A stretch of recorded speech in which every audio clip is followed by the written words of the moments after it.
Oh, look at that. But it's still waiting for... The broadcast is live. I'm myself. on YouTube. Maybe if I refresh. Oh, now it's weird. I'm looking at us in two different things. And people are probably seeing this right now. So as this happens, welcome everyone who's here. And while I get used to my first ever live stream, I'll go with the generic.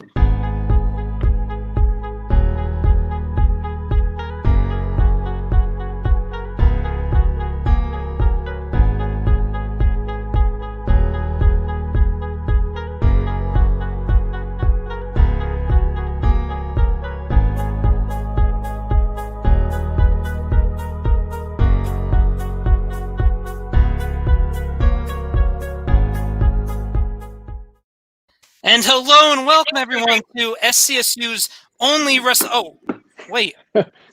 This isn't 2015. Hello everyone. So this is Mike the Beast Benson here doing my first ever live video, and it is going to be a doozy tonight, and we want to get straight into the point. So before we start, thank you everyone who's watching and tuning in. I have a few people I'd like to introduce before we start this. So we've got, I'm never going to get this right. Over to the far right, Mike, introduce yourself. Hey. What's going on, everybody? My name's Mike Gregorio, and I ranked some Marvel movies along with my two buddies. Excited to be here. It's been a long time since Mike and I did a podcast. We used to do a wrestling podcast back in 2017, I believe, and that unfortunately doesn't exist anymore. But I'm very excited to be back.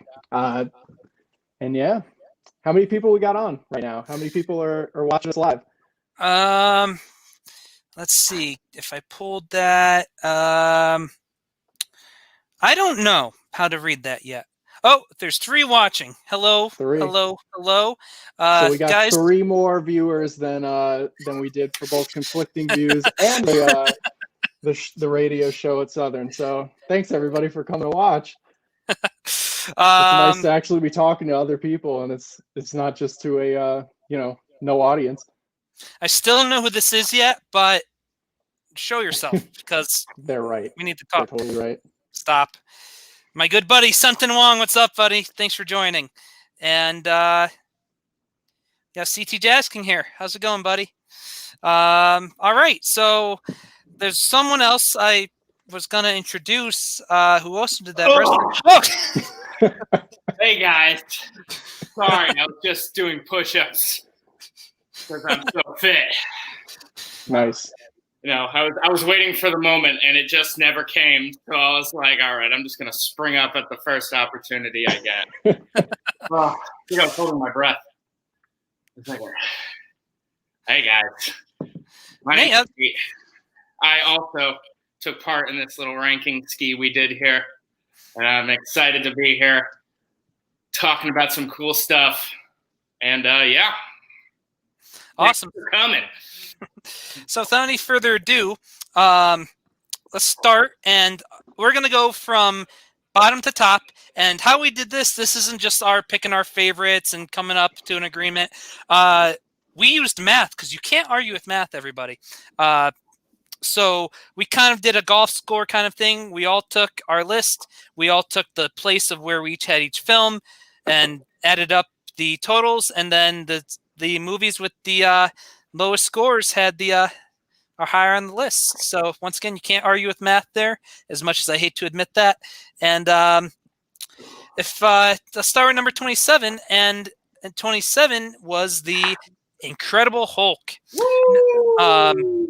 So Incredible Hulk, I think, is a fun movie. There's only one movie I despise on this list, and we'll get to that when we do. But I enjoyed the Incredible Hulk. Ed Norton, I thought, did a really good job with the character, and Liv Tyler, I thought, was a great love interest in there. I completely forgot Liv Tyler was even in that until you just said that right now. That's So we kind of did a golf score kind of thing. I just realized my TV somehow turned on and is playing the stream through my That TV. was throwing me off. I don't know how. I just texted my wife. I thought she was watching it in the living room. What the fuck? So yeah. And who else? That was the introduction of William Hurt as Thunderbird Ross. I thought he did a good job. Right. This was what, 2010. We should have wrote the dates down. 2008, somewhere around there, right? 2008. Yeah, because Iron Man was 8. Yeah, and so then I this think it was next. the same year. Yeah. Yeah.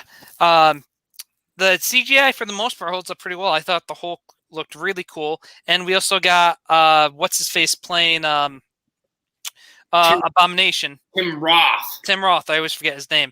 And a lot of people, hate on this movie because you have just two giant people who look the same. It's the hero facing another version of themselves. I thought the fight was cool. It's just so hard comparing these movies. So it being this slow, and I think we all agree to this, isn't really a disservice to it. But that's where I stand on the Incredible Hulk. Yeah, like I said, I've seen this movie once. It was right when it came out, and I saw it for free. Like I didn't even pay to see it. Like I snuck in to see the movie. So like I didn't feel like if it was bad, I was gonna be like, well, whatever. I didn't pay to see it. So, and like nothing against it, but like completely forgettable. I can't tell you. Like the only thing I can remember is Stan Lee's cameo. Is he works in like a soda factory or something, and he's drinking like a soda with Edward Norton's blood in it or something, and I'm like, what the fuck? And yeah, so, and then where was I going with this? Forgettable. Yeah, Ironically. no. And the only other thing is the whole time I'm watching this, I'm like, all I can think about is Ang Lee's weird Hulk movie. And I'm like, that movie's just as bad as this, but I think because of its sheer weirdness factor, I like that one a little bit better than this one. This one's bad and like, Yeah. get it. The Ang Lee one's like bad, and I'm like, what the fuck was this guy thinking making this movie? That movie, I think I was, like 9 or 10 when that came out, and I knew nothing other than the Hulk was the Hulk and fought other big monsters. So they interfere like Hulk dogs and his dad, who was kind of just a terrible person. I remember as a kid being, this is the Hulk. But so sensitive and so stricken with all these problems. I'm like, I want to see this motherfucker smash his face. Right. Shit. Like, I'm like, oh, Hulk. All kind of horny and doesn't know how we feel about girl. Oh, like what the fuck? Also, we had Ty Burrell in the Incredible Hulk from Modern Family. Modern Family, Ty Burrell. Yep, he was the third part in the love triangle. Right. Well, hey, he's in the MCU. Good for you, Ty Burrell. And Mike, any thoughts on Incredible Hulk before we move on? Yeah, so really quick, I just happened to look it up. Release date June 13th, 2008. In a couple of years, once we're all famous for our your YouTube channel, and people look back on this, and we got some Marks fact checking this. Oh, actually, they said it was 2010 when it came out, but it actually came out June 13th. I've seen the movie 17 times. It's still number 26 on my list, but yeah. Anyway, so I mentioned this to the guys. This is the only movie I've never watched start to finish in the MCU. I'm a huge Incredible Hulk fan. I'm a huge Universal Studios fan, the Orlando theme parks, and a very important part of my childhood memories is going to the parks and getting on the Incredible Hulk coaster. And then the 2004 movie with Eric Bana, and then there was also a video game for that movie that I used to play on the GameCube, which was amazing. What was it? The Destruction, right? You could make the cars into brass knuckles and shit. And I think so. Yeah. Run on everything. Great game. Yeah. So those are completely unrelated things to this movie. But so I had it ranked as number 27, and this was the lowest on our list just because of the fact that, again, I haven't even seen it, so I put it as my last entry. And yeah, I really don't have much of an opinion on it. I watched, I think, highlights of the movie. And that's the most I have to say about this one. I was just gonna say another thing that sticks with the movie is that Edward Norton was so insufferable apparently on the set that that his whole like working relationship with them at that point was so bad. They were just like, we should just get fucking like Mark Ruffalo. It's like just get Mark Ruffalo. He's not gonna complain. He's gonna be like, oh, cool. Yeah. Great guys. Me, Mark Ruffalo, I'd love to play for his band. And then you're like, all right, cool. And then it's like it never happened. Because I remember when they did that, I was like, I don't know, man. I don't know if this will feel the same, man. Edward Norton, that's Hulk, right? And I'm like, I don't even know that. Like, I'm like that. And then I'm like, no, this is fine. Yeah. So moving right along, and I'm happy to talk about this. For me, this next movie was my least favorite at 27, Iron Man 3. Now, I remember being so stoked after Avengers. After seeing Avengers in theaters, I was late to the game because I went through a quick comic book hiatus from high school, early college. But once I saw Avengers, I was all in, back into these comic book films, went back and watched all the MCU movies, and I was so stoked to see another one in theaters. I saw Avengers 3 times in theaters, and the trailers were awesome. Ben Kingsley as the Mandarin. That was, I thought, awesome. So the huge twist in that movie is Ben Kingsley is not the Mandarin. He's an actor. And what's his face? Guy Pearce, Aldrich Killian. I'd never read the Extremist story in the comics, but I'm like, what's going on? He's like a wannabe Human Torch, and Iron Man's suits are all working together. It's just the third act really just falls apart, which sucks because I was into this movie. Like, there's the scenes where the Mandarin's like putting out all those like propaganda, videos, and almost like kind of like ISIS-y, kind of like, with the hostages and stuff. I'm like, was not expecting this. And for that twist, and then what the villains turned out to be, there's that awesome scene where he's saving everyone from the airplane, right? Where Iron Man's picked them out of the sky, putting them, and they form like a huge human circle kind of thing. I thought that was awesome. But yeah, the third act, and I love Ben Kingsley. He did a great job. And if I wasn't a huge superhero fan, comic book fan, I probably wouldn't have minded, and this would probably be higher for me. But that's where I stand. I could go a lot more on this, but that's my thoughts on Iron Man 3. Yeah. I'm so indifferent to this movie. Like, it's just like it exists, and I'm just like, okay, yeah, cool. Like, I'm fine with this movie being here. The only thing that like sticks out to me that like I felt like was very unique about this movie was the whole like they kept going back on Tony's whole like post-traumatic stress from the events of Avengers, and he has like that whole sidebar storyline in the small town that he like breaks down in his suit in. With the kid from Insidious, which is the only thing I can keep. Right. That's the fucking kid from Insidious. What the hell? Kid's fucking possessed, whatever. And so I'm like, I always remember that part of the movie being like, oh, this is pretty neat. Like, this is a nice little like character study. Ooh, Tony has feelings. Oh, who knew? Like, oh, it's good, and it was good, and it worked out. But then I will agree, the whole fucking pull the rug out from you on the Mandarin, and it's the actor and Guy Pearce who like shows up in the movie. I'm like, how's this dude not going to be the bad guy? Guy Pearce is the bad guy in every movie he's in. Guy Pearce, and he looks like that. Like, of course he's going to be the fucking bad guy. Like, and then when Ben Kingsley was like, oh, I'm Trevor, and I'm like, Trevor? Like, of course his name is Trevor, but yeah, completely forgettable. Bleh, whatever. I was like, the Iron Man movies did what they needed to do to get the MCU started, but they were the quickest ones to like date themselves once you look back. Definitely true. You bringing up those points is making me enjoy it more, though. Like remembering back on it, it definitely isn't as bad as I'm thinking. Definitely the PTSD stuff with after what happened in Avengers is really good. I had this at 23, so yeah. I mean, I'm not going to say much more on it. I think it's worth getting to the next one. Oh yeah. So with that segue, next is Iron Man 2. I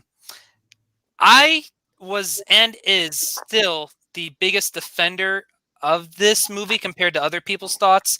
For me, it's my 23rd, and mostly because I like War Machine. At times, in the cartoons and the comics, I think he's even cooler than Iron Man. James Avery voiced him on the Spider-Man animated series. So I always liked War Machine. Also, with this movie, you had, now I'm blanking on the villain. You had Mickey Rourke as Whiplash, who I thought was cool. But why can't I think of Sam Rockwell was, I can't think of his character now, but Justin Hammer. I thought he did a really cool job with that. And I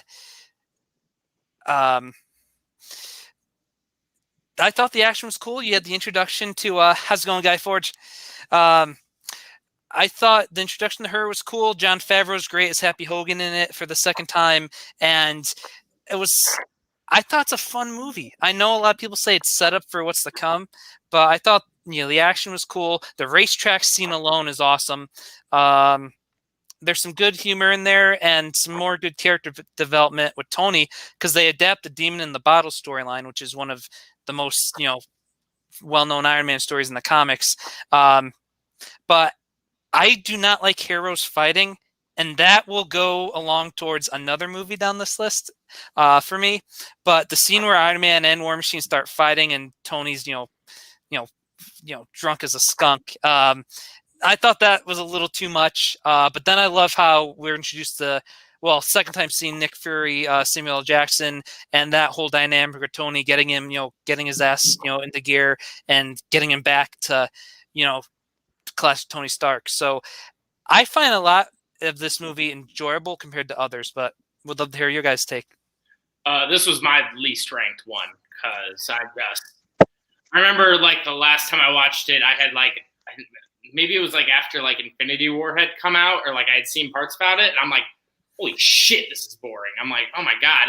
I'm like, when this came out, that whip scene was like the coolest shit I had ever seen. I'm like, this dude's power is electric whips. That's kind of fucking lame, but like he makes it look really cool. Like he's like, it's the sports cars and everything. Now I'm like watching, like you watch that one scene in Infinity War when they're all fighting on Titan, and you're like, fuck the whip, like yeah, electric whip, whatever, dude. And then like I thought like he could have had like a good story. Hey, Brie. But and then like I honestly thought Sam Rockwell was the best part of the movie, because he just plays like a smarmy dickhead so well. Justin Hammer, who's just like, I love how he's just like a knockoff Tony, and they keep pointing out throughout the movie his shit is made terribly by just like breaking it. They're like, but you forgot, Justin, your shit sucks, and they like break it, and he's like, oh, I had no idea, my shit was so bad.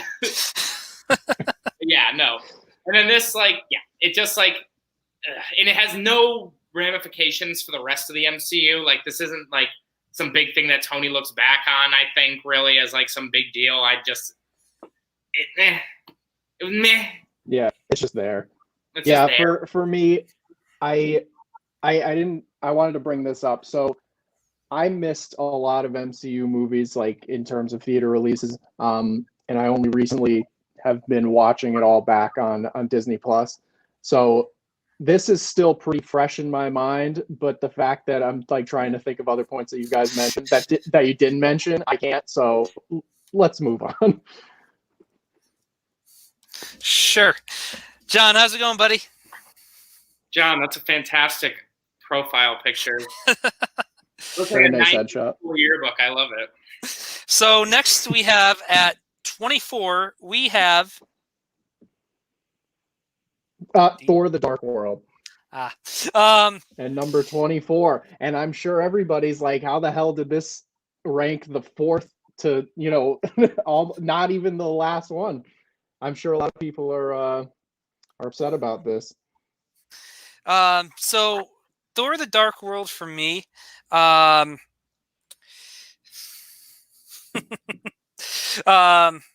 is good.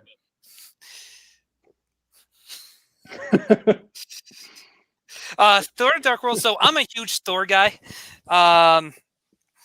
and I remember seeing this. So this was the second movie in theaters to come out after Iron Man 3. So I needed, nothing could be worse than that for me. And I love how we get more of Asgard in this film. We get the introduction to an Infinity Stone, the Ether, and I just love all the Jane Foster and Thor. Odin's not happy about that. Why'd you bring her? She's infected. That's not good. I love the relationship that we see with Portman and Frigga. And all the Loki stuff, we see him in prison, and when the Dark Elves come, they just ignore him when they're, just running amok in the prison. The whole escape from Asgard, though, might be one of the best sequences in the MCU. I'll stand by that 100%. Just if you betray me or if you betray him, I'll kill you. And then Loki goes, apparently there's a line. So it's I love that. The humor worked for me with this movie, with all the Asgard stuff. It's great seeing the Warriors 3, Sif, Fandral, and the big guy, Balder the Brave. No, my apologies. I know someone in the chat. I know you didn't mean Heimdall, but. And I think I loved his Heimdall in the whole Thor series too. So the cast for all the Thor movies, I always thought they did a really good job. And I even like, to an extent, Portman and Darcy, and definitely Dr. Selvig, played by Skarsgård. Skarsgård Dynasty. Sometimes the humor there got a little okay, we get it, haha. But the biggest thing for me, and probably why a lot of people just hate this movie, and I should hate this movie because of this, the villains are bad. The Dark Elves, and I don't know too much of the Dark Elves in the comics. And you had, it was a Doctor Who played him, right? I was going to bring this up. Christopher Eccleston, I found out, played Malekith years after I had seen this movie. And I'm like, are you fucking kidding me? I actually really liked his Doctor Who. So I'm like, they could have had a decent thing with this. And it was the most boring, I'm an evil elf and I hate Asgardians. They're a bunch of poo-poo heads. I'm going to get the Infinity Stone and kill them. And then they're like, oh, no, you don't. Get back here, buddy. And I actually tried rewatching Thor: The Dark World not too long ago. And I'm straight up falling asleep an hour in. I was I can't even get it's nothing against the movie. It's just at this point I know what happens. I've seen it enough times, and it's just it holds a place, but it's not my favorite. How about you, Mike? It's Kermit, yeah. I remember Kermit. I really don't hate this movie. It's pretty fresh in my mind, but I literally can't think of something that you guys haven't already mentioned. It's a movie that exists for sure. And you have the good, I called it right away when, spoilers are plenty. I forgot the spoiler warning. So when the Asgard soldiers are on the planet where Loki's killed, you never see a body, but they go Loki's dead or whatever. And then when they report back to Odin, one of them almost has a half smile. I'm like, that's Loki. So I kind of but I was all because that means we just got more Tom Hiddleston, and boy did we. So after Dark World at 24 or 23, the most recent MCU film, we have Black Widow. Now with this movie, I was all on board because I just wanted to see more Scarlett Johansson. With the casting, I wanted to see David Harbour as the Red Guardian in the MCU. Yeah. We have the wife from the Mummy movies, and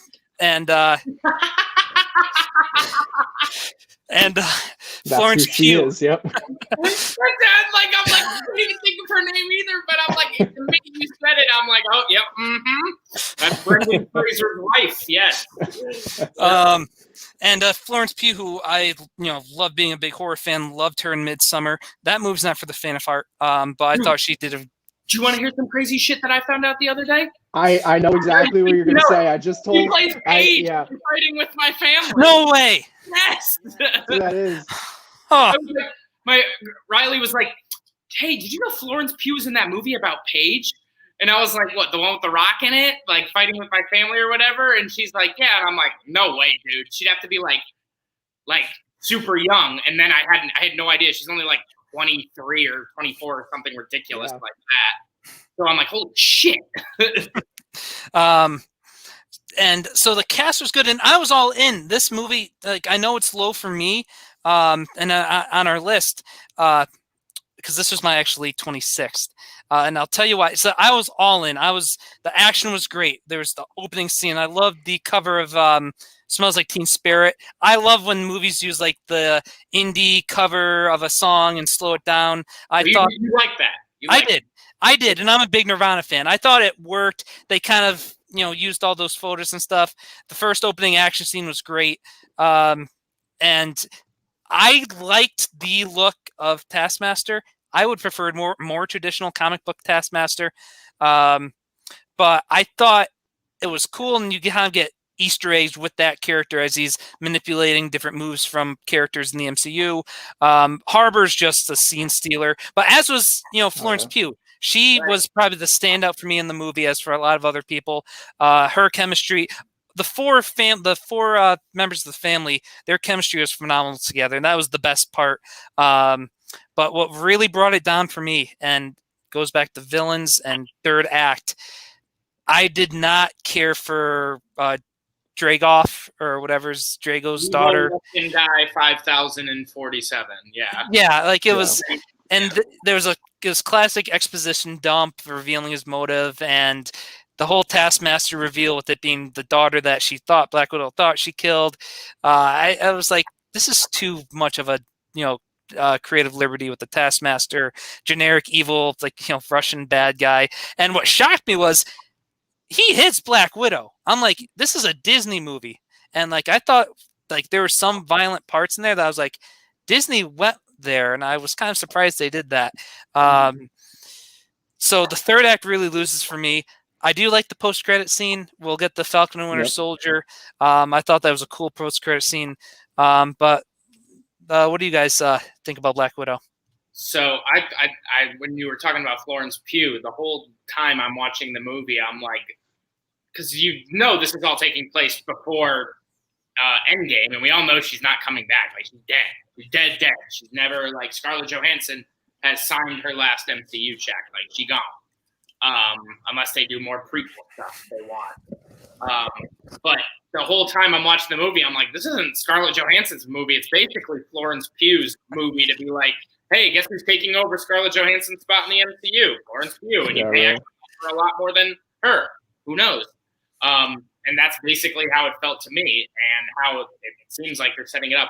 That, plus all the stuff that happened after it was released, like Scarlett Johansson no-showing the world premiere of it, and then suing Disney for adding it on Disney Plus, which, like, I'm like, first off, I saw it in theaters. Like, I went and saw it in theaters, and from what I heard, as far as like movies that were released available for streaming and stuff, first off, the Disney Plus ones are awful.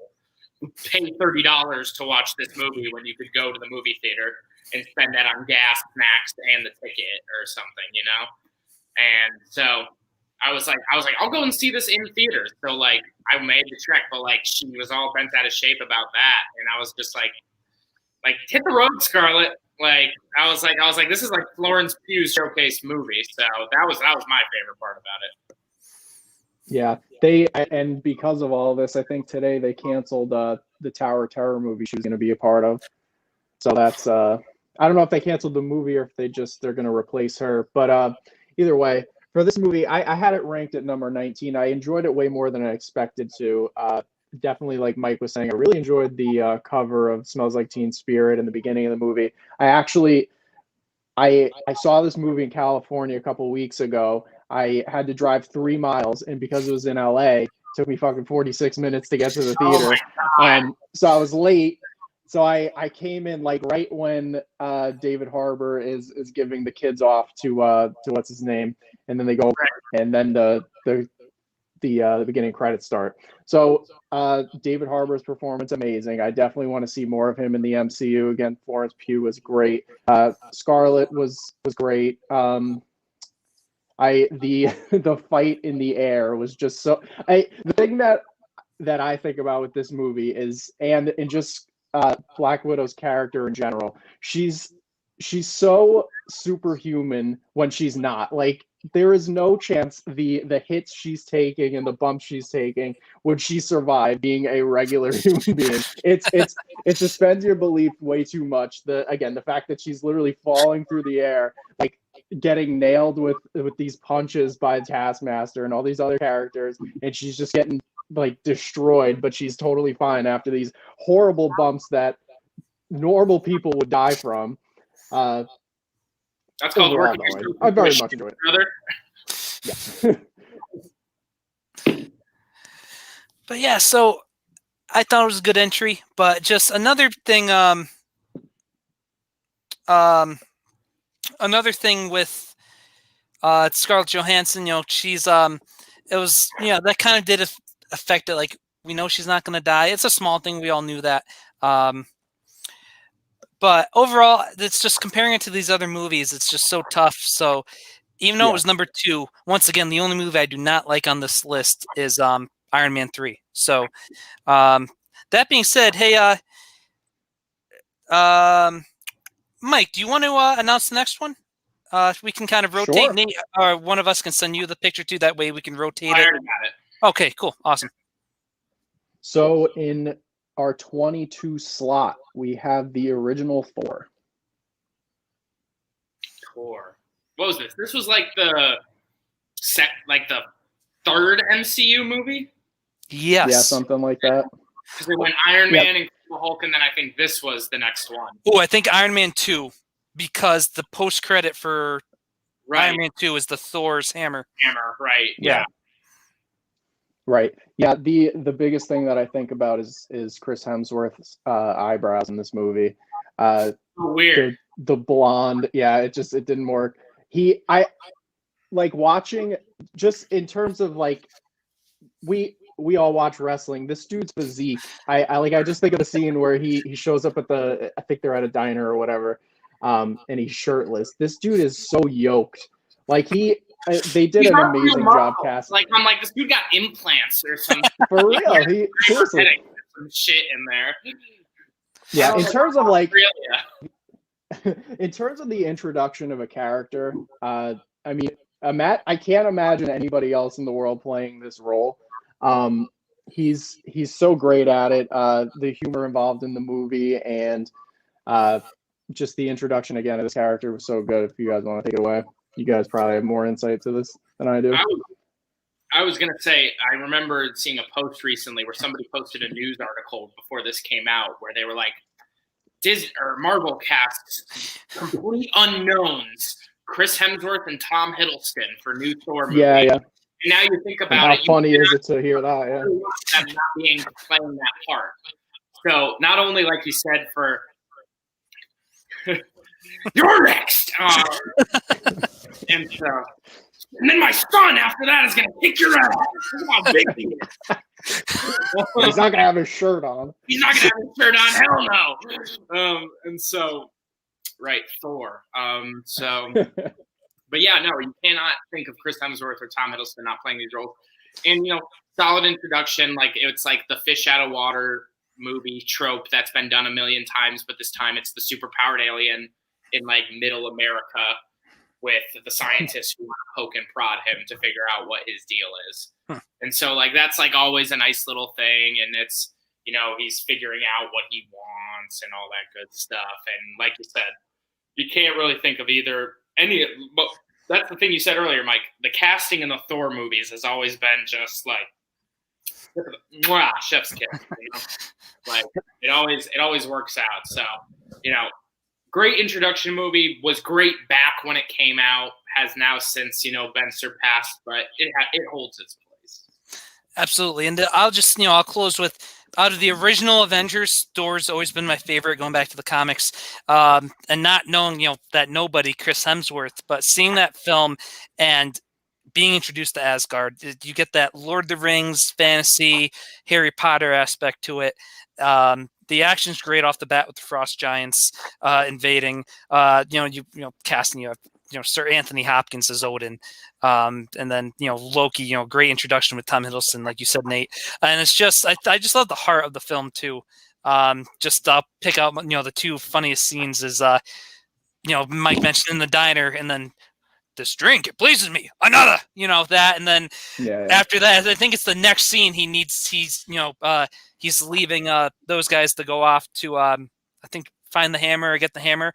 So he goes into the pet store and he goes, I need a horse. So it's like those, I remember laughing out loud watching those. And yeah, just pretty much you guys hit the nail on the head with this one. It's a fun film. Loki, being the the big bad, but you get the frost giants. You have Loki controlling the destroyer at the end, was cool. Yeah, it's just a fun movie. Nate, would you like to introduce the next one? Yeah, here, let me bring up my list. Let me get my reading glasses. All right.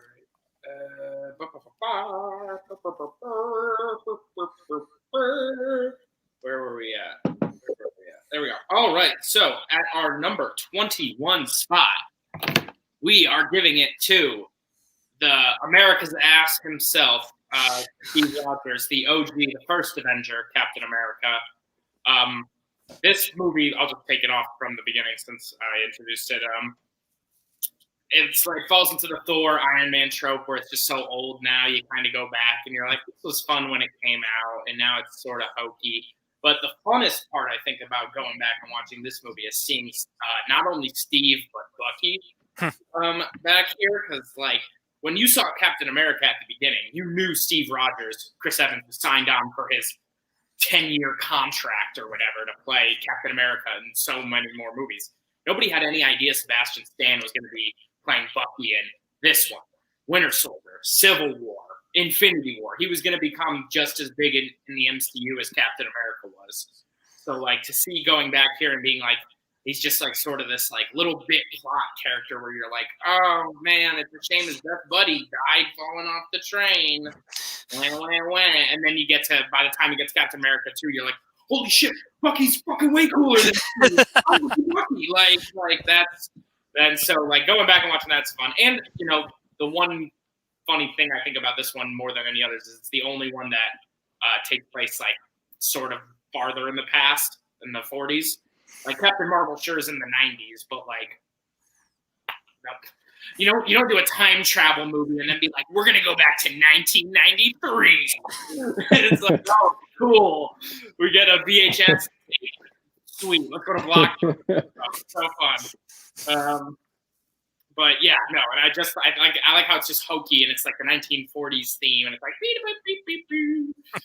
And so, or like, yeah, it's like it's so hokey going back and watching now. But I just really like going back and seeing like Bucky's like infancy there. So if somebody wants to take it away, Mike. Yeah. So with this movie, I'll give you guys a history lesson. I don't remember if this came out with the first part of Deathly Hallows in that year. I remember going to see this. Then we snuck out of the theater as you were doing, Nate. I snuck into Deathly Hallows. It was, again, I can't remember which one it was.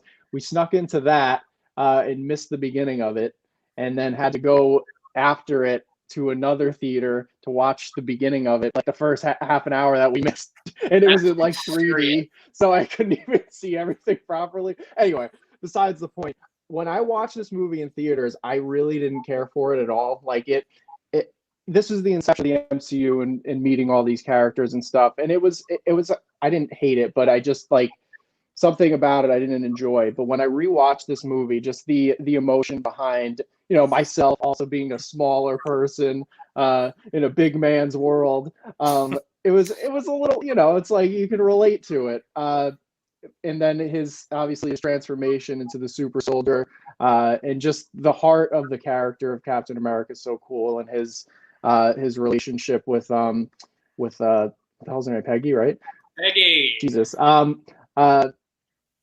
Yeah, it's just I enjoyed the movie, and it's again as we're all saying, other than maybe like our bottom two, I don't think there's a movie that any of us like hate. It's hard to rank these things. So let me see where I had this one. I think I had it at like number 21. Never mind. Okay, I did have it pretty low, but again, it's a good one. Definitely, It's a good origin story, and then he and meets Sam Jackson at the end.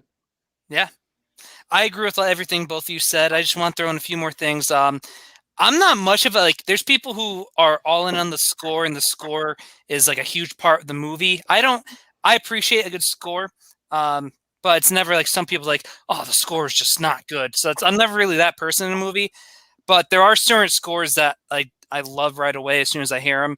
And the main Captain America theme is just one of my favorite, if not favorite, Marvel scores. For me, it's similar to, John Williams' Superman theme. It's just that hopeful, optimistic feel to it. So, yeah, and his relationship with Ehrlich, and I can't think of the famous actor's name who plays the scientist. He's been in a ton of things. Yes. I loved, when their interactions are great. You also, I just reminded myself, Tommy Lee Jones is in there. You kind of forget Tommy Lee Jones is in there. I was watching some like bit scenes, and I remember when they're driving on the Jeep. He's driving the Jeep, Peggy's in the back, and Steve's in the passenger seat. Right as Steve's about to jump off and do some heroic shit, Peggy gives him a kiss. And then after he kisses, he looks at Tommy Lee Jones, and he just goes, "I'm not going to kiss you." Yeah. Pretty good line. And then you also had, I thought and obviously the grenade scene, another, like, if we did a top scenes in the MCU, that would probably be in my top 10. It's a good one.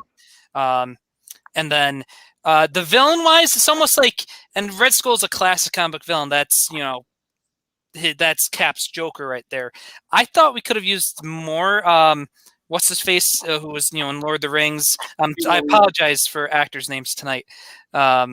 Hugo Weaving. Yes, I thought he was really good as that kind of mad scientist. And then you had, is it Toby Jones who plays Armin Van Zola? Yeah.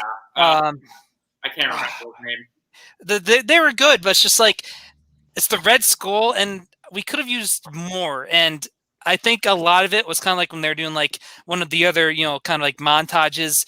You don't really see a lot of Cap versus Skull, and I'm a huge, a villain's, always only a hero's only as good as his villains most of the time. So that's kind of why it's a little bit lower for me. I think it's 17 on my list, 18. But I love the movie just as well as you guys.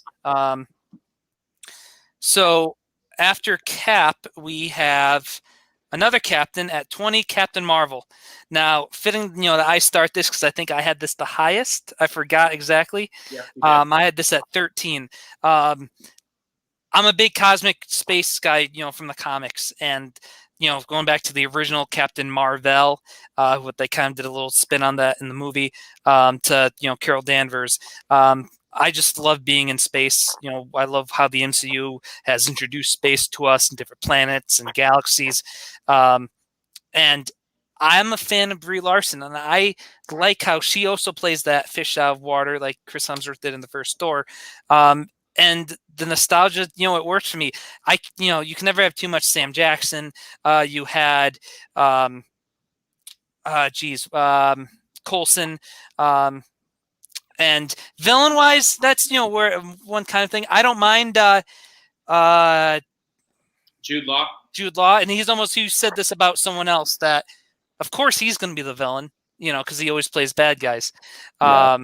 It was cool seeing Ronan the Accuser again. The action, the comedy, the introduction to the Rambos, and probably my favorite part was the Skrulls. Ben Mendelsohn is an awesome Talos. Those were definitely the best part. Yeah.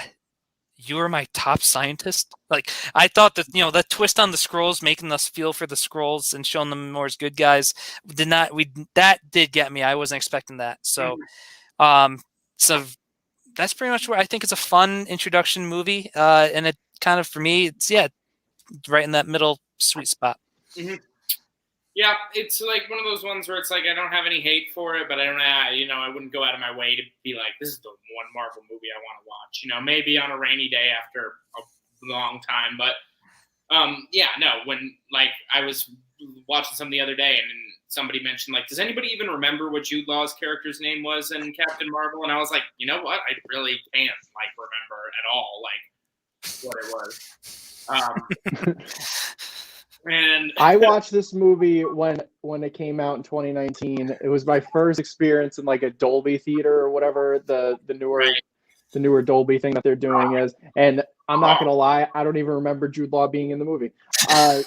This was my number 26, so I guess I just have to give it another shot. I could care less for it. Obviously, the introduction of this character was super important leading into Endgame. And that's really the most memorable thing, is the fact that you needed to see how powerful this character was. And then the introduction of the Skrulls was really important too. For sure. In terms of building to the future. Cool. And Mike, want to bring us to our next one? Sure. So number 19, we have Ant-Man and the Wasp.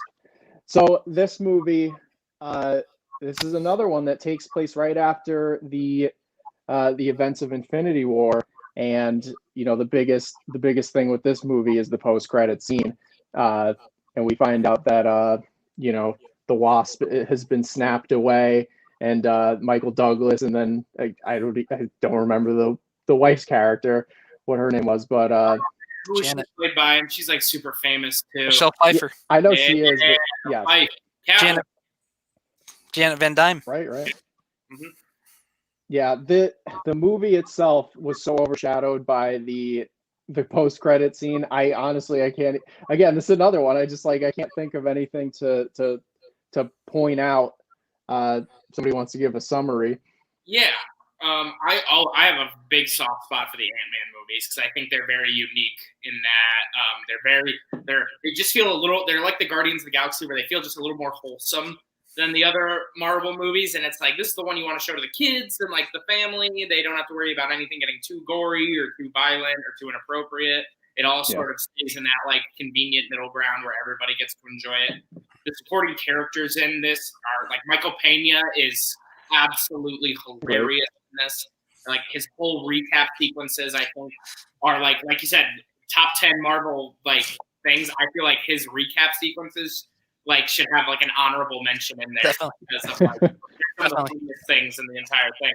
But it's not a villain per se in this. I like it when movies sort of don't paint a villain. It's more so like the tragic, like just like character flaw, like the person who doesn't mean to be evil. They really just don't have a choice. Like they're sort of, and like the girl who plays her, I had never seen her before, but she did great. And they managed to get Lawrence Fishburne in there to just play a character as Hank Pym's rival at Star Labs or something like that. Star Labs, that's DC.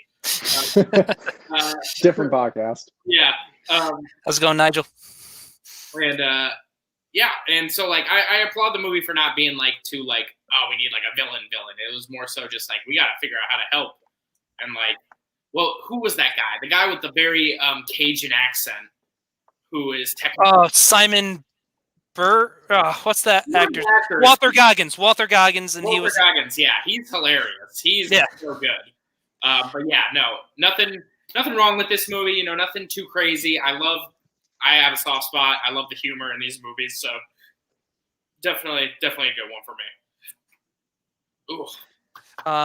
It's just to echo you guys. It's a fun family film. Everyone can enjoy. And a few other guys from the supporting cast. You had David Dastmalchian, who's been in multiple like comic book movies. He was just Polka Dot Man in Suicide Squad. He was in The Dark Knight, the bad cop, Joker's cop that Harvey Dent kidnaps, just a schizophrenic. That's right. David Dastmalchian. He's also been in Gotham. He was the head of like the cult of Jerome, and he is Abracadabra on the CW verse. So, and on top of just all that, he's like a Shakespearean actor. He's been in a bunch of things. They always are. They always have these little bit parts in all these major movies, and then you go and check their like theater catalog, and it's like, he trained at the Globe under Smarmin Bombardment, the famous acting coach. They're like, oh my god, jeez.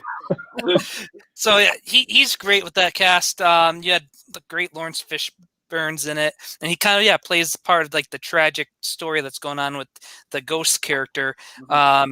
And then I loved his interaction with Michael Douglas, who's one of my all-time favorite actors. So their back and forth is awesome. And I love how you see Scott. Paul Rudd's brilliant, and he's just like the back and forth when they're going at it. It's just like you said, it's a fun movie, and I like the point where you don't really. The movies that don't have the villains sometimes are like those ones that kind of stick out and are different and more memorable. And yeah, it's at the end of the day, it's just a fun movie. Yeah. Nate? Yeah. So, funny enough, we're segueing at number 18, Ant-Man 1. So, once again, I guess I'll take off of this. I have a soft spot for this movie. Mike, I believe we saw this together. Correct me if I'm wrong. Shortly after it came out, we went to they had just built that new movie theater in North Haven. Yes. Is that a Cinemark or whatever? Yeah. Time, but it's not new anymore. But we had gone and seen that like in the middle of the day. I remember we were both talking about how excited we were for this to be different than what we had gotten previously. Because yes, 2024, baby, let's go. And so, I remember we were talking about how because up until this point, everything was huge. There were explosions, and it was we could get a very grounded, fun heist movie. That's it's sort of like a classic spin on the superhero, where it's instead of going to save the day, you're if I was a regular guy and I just got superpowers, what the hell would I do? Oh, I'd go and steal some shit or go do stuff and mess with people or something, whatever. So I love that this movie sort of took that approach and sort of the whole Hank Pym can't do it anymore, so he has to sort of find somebody to bequeath his suit that isn't his daughter, and it just so happens that it's this petty thief guy with a heart of gold, Robin Hood type with Paul Rudd. And then, like I said, the supporting characters are always doing for me. His weird friend bunch with Michael Pena, T.I., Tip himself. T.I., yeah. Name, but Mr. Polka Dot from Suicide Squad. That's right, yeah. Third guy. But yeah, and then Corey, what's his face from House of Cards, plays Yellow Jacket. Very underrated, in my opinion. Yeah, villain. He was one of those actors who worked so much in New York. All the plays I would do, for Shakespeare in the Park, there'd be at least one person who'd be "Oh yeah, Corey, I know Corey. Yeah, we go way back." And I'm "Oh, that's kind of lit." And I'm like, well, if you ever see him, tell him I really liked him as Yellow Jacket. I thought he had an underrated performance. And he's like, "Yeah, man, I agree with you on that." And I'm all right, cool. But yeah, no, this, like I said, for Ant-Man and Wasp, this one holds a place in my heart just because and I love the whole, sweet little father-daughter thing they have with Paul Rudd and his daughter, and the emotional weight that carries between this, Ant-Man and the Wasp, and then the eventual beginning of Endgame, which is probably one of my favorite sequences when he goes back to the house after the flip. So somebody take it away. That's a really good point. And yeah, we don't have, anything I could say wouldn't add much more. It's just, it's fun. Cast is great. Underrated villain. Set up a great, now going to soon to be trilogy. Can't wait for that. Right. And it's funny. Mm-hmm. We'll, maybe talk Kang a little bit later, but where was I going with this? Dang it. Kang's coming. So instead of trying to figure out what I was thinking, we'll move on to the next one. But yeah, both Ant-Man films, great, fun family films for everyone. Next at my bad. I was looking at my list. So Ant-Man. Next at 17, we have the original Iron Man. I had this at 12, but this is it. This is what started the MCU. It came out around the same time as The Dark Knight. So when DC was at their pinnacle for movies, right, Marvel was just getting started, and how many people were really on board, especially before this movie got underway. It's you're going to cast, Robert Downey Jr. with what he's going through right now. Exactly. I was just listening to a podcast. Rotten Tomatoes has a podcast, and it's why Rotten Tomatoes was wrong. They take movies with lower grades and why they're wrong. And I guess Terrence Howard pushed for Robert Downey Jr. Pushed him and Jon Favreau, pushed Robert Downey Jr. And so that was a huge gamble going with him, and not much more needs to be said about how it worked out.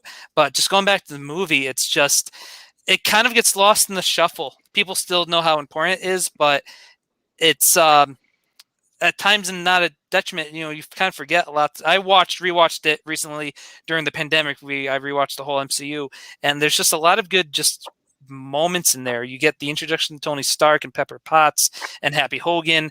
You see, just him being in, a captive, and him in the cave, and how he, once again, like Cap, he befriends the other prisoner who helps him build the Iron Man suit, and it's him escaping, getting the original, huge shout out, Easter egg to the original, bulky Iron Man costume. It's just the action still. This was 2008, and the action and the effects still hold up very well. You have Jeff Bridges, who's the dude, playing I think a really good portrayal of Ironmonger Jebediah Stane. And their feud and how that builds. And I like Terrence. I like Obadiah, yes. Yeah. Jebediah Stane, Ironmonger. And I like Terrence Howard as War Machine. Rhodey, there's that one scene where he sees the suit. You liked him because apparently the studios didn't. And again, I guess apparently he wanted a lot more money, which, hey, who doesn't? But yeah, it's really saved Robert Downey Jr.'s career, and it was for sure the beginning of the epicness of the MCU. So, Nate? Yeah, I was about to say not much to add on that. I will always have a big place in my heart for Jon Favreau because this guy apparently not only did he help start the MCU, but he really did go out of his way to help a lot of people's careers with the MCU. Not only did he help Robert Downey Jr., but Paul Bettany has a very famous story about how he was basically told by a big shot Hollywood producer that he'll never work again and that his career is over. And while he was sitting on a curb outside the office, just despondent, he got a call from Jon Favreau, who was hey man, I'm doing this movie and I need a unemotional, completely emotionless voice to play an AI, and I immediately thought of you. And he bursted out laughing, and he's like, if it weren't for Jon Favreau, I wouldn't have had this role. I wouldn't have become Vision.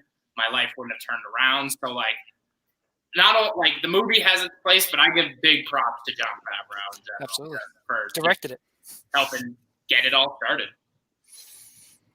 Yeah, and just the classic Marvel. This was just the start of everything, and the humor involved with this movie is obviously a revolving theme around every single movie. But I think you guys capped it off pretty well. So moving to number 16, one that I enjoyed very, very much, The Falcon and the Winter Soldier. Yes. So this was a big division for us. I'm going to let everybody know right now.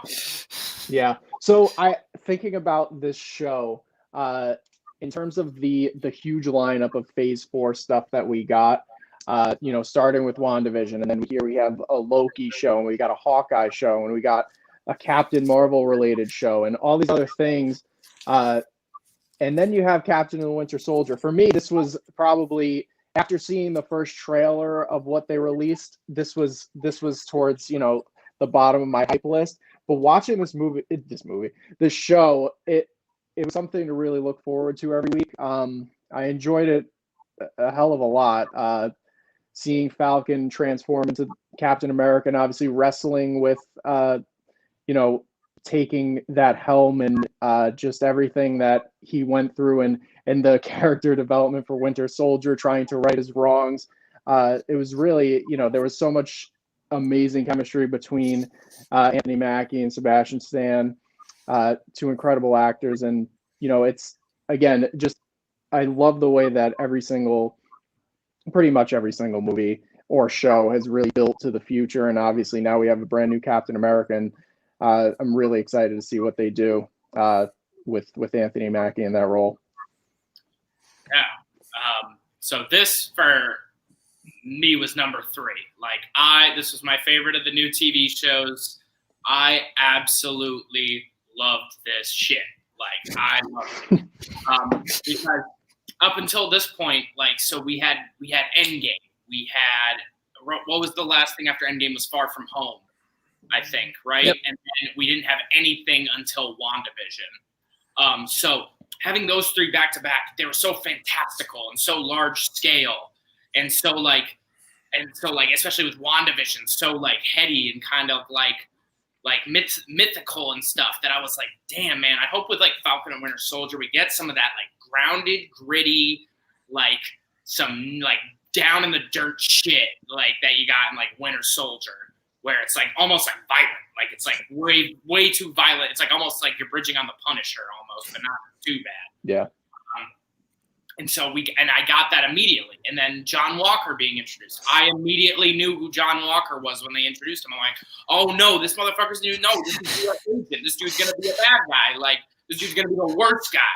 And so seeing his like descent was awesome, and like his like inability to grasp the fact that he's not enough to like defend people, and needing to take the like street super soldier stuff they make. So great. Another great thing I loved about this was they made me care about Helmut Zemo again, because I was so in Civil War. I was like, damn, man, Helmut Zemo's such like a crazy character, and they got Daniel Bruhl to play him. Like, they could have really gone in on that. So to see him make his return and like really lean into the role, I was like, yes, this is the Zemo I wanted. This is great. And then you get Sharon Carter comes back. Yep, she turns out to be the frickin' spoiler. Sorry. The whatchamadingy, not Page Master. Wow, it's dating myself. Power Broker. Power Broker. Yeah, Yeah. I kept wanting to think the Shadow Broker because I've been playing Mass Effect a bunch. So, but her, and then one of my favorite fucking scenes in like the Marvel stuff in the past couple years is the Dora Milaje fight scene. Because I love how John Walker is so self-assured that he's like, I mean, they look tough, but how tough can they be? And then you find out, oh, these like the Dora Milaje are on par with like the Black Widow girl in terms of like their fighting ability. It's just like they're and then their hold over vibranium, how they just fuck around with his shield like he doesn't even know how to use it. Like they've seen it for the first time, they know how to use it better than him. And I loved about it. And this will be my last thing on it. The fact that they managed to make this a superhero thing and then use some very real world shit in there with what's his name, the first super soldier that they tested after Steve. Isaiah Bradley, Ezekiel Bradley, I think, yeah. Absolutely. I was like, oh my god, they didn't like they had plenty of other things they could have used as like another secondary storyline to go through, and I thought that was the most brilliant effing choice because it fit with Sam's whole like internal struggle with the show so well, and everything just worked off each other. It even reflected with Bucky's whole shit where he's just remorseful. And I knew the entire season I was clenching my chest for when he was going to go talk to that dude and tell him, hey, I killed your son. That's why I've been looking after you. Because I was waiting for that because I knew he was going to rip me apart. I was like, yes, I want that. I want to be ripped apart. I've talked more than enough on this. Loved it. Absolutely love it. You guys, nailed it. I want just a few things. What the Marvel Disney Plus shows have done for me, and Nate, I think, said something very similar. It's made me care about characters that either didn't have enough time to develop in the films, or I just didn't know about. So, about with Wanda and Vision, Bucky and Falcon, and even Loki to an extent. Especially those first two, though, it really made me care, and I was invested on the relationship between Bucky and Sam. Love how it played out throughout the whole show. They still had the jesting and one-upsmanship, and where it eventually becomes where they're training each other. Bucky's helping Sam's family with the boat. I loved all that stuff. Yeah, Zemo was awesome, and that's a character who was, I thought, kind of not used to as well as he could be in another movie. I loved what we saw of him in here. We had the U.S. agent was awesome. Wyatt Russell, Kurt Russell's son, phenomenal. Really got into that role. What? I didn't know that. Kurt Russell's son. That is bonkers, and holy shit, he does look like him. That is crazy. That is wild. Wow, you just blew my effing mind, man. And like you said, I loved where you saw how they showed his descent, and it just crazy. And then, but speaking with villains, the Flag Smashers, and I know they were important for the story, and it's just, if it wasn't for the Flag Smashers, we wouldn't have had that epic introduction of the Falcon with his cap suit. That, and without the Flag Smashers, we wouldn't have that jarring, probably one of the craziest scenes in the MCU when John beats him to death with the shield. Yes. Like, and when you look at it, the Flag Smashers weren't even really a villain as much as they were a stepping stone to elevate Sam to Captain America and John to U.S. Agent. I like that. That's a very good point. And I did like the aspect, because like we got with Far From Home, and in WandaVision a little bit, we got to see more how the 5-year gap, how other people were affected. So that part I did appreciate. I just thought the leader of the Flag Smashers, and who am I to say, it's just my opinion. I thought I didn't really care about her, though. I got their point and what they were trying to do. It's just, for whatever reason, I couldn't get behind her. Nothing about, I think it's just the character, how it was written. But it's just minor, because even though this was kind of low, I think I had this at like 15 or something. This show was great. Like you said, grounded. It spoke to issues that I'm happy they addressed. And with the Isaiah and Ezekiel Bradley, I thought that was all good. And a great entry into the MCU. And we got to see, once again, that Cap, Sam in the Cap outfit. Amazing. Yeah. And I'm happy I get to lead into this one. It's one of my favorites because it's sci-fi, horror, Doctor Strange. We had this at 15. This was pretty high, a little bit higher in my list. I had this at, I had it at 14. But I first got introduced to Doctor Strange through the Spider-Man animated series in the 90s. So I've known that character for, kind of as long as I've known the Spider-Man character. I think I have to say, though, I'm curious how Joaquin Phoenix would have been. I love Cumberbatch's portrayal, but especially after seeing Joker, what Joaquin could have done. Now you say that, and all I can think about is him just playing his Joker, but like with the cape. He's just Doctor Strange, but he just keeps murdering people, and I'm tired of pretending it's not. Oh yeah, and that's right, because Kurt Russell's married to Goldie Hawn, going back to Wyatt Russell, so that's their child. Ah, yes, look at that. But Benedict Cumberbatch, now he's almost at that like Tony Stark, Iron Man level. Like, he's Doctor Strange. It's an origin story. People love or hate, how the origin stories are in the whole MCU. I thought to see him as that smart ass doctor, over, it's cocky, has that bravado about him, and then when he's like turning down patients on his phone, which led to his big accident, just to see him go from there until he's like pretty much he's nothing, like he can't operate, and he to see his travel to Comertage, yeah.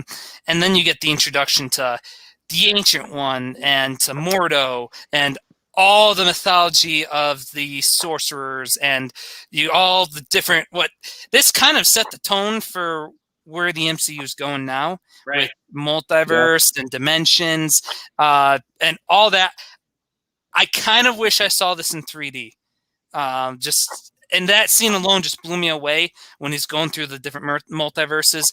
I thought Mads Mikkelsen, I thought he did a good job. He had humor that I wasn't expecting. It might just be that one line of, dude, he's a weirdly funny guy. Yeah. If you ever watch interviews with him, he's Dutch, I believe. Yeah. He might be Danish. I think he's Danish. Danish, yeah. Weirdly enough, he reminds me of Tommy End a lot. Like, because they're both like, it's weird. Yeah. I don't know what it is, but like they both come from that area, and they both sort of have like this like very like their own view of things and how it works, and sort of like this edge to them. And then you're just like, what's up with this dude? Yeah.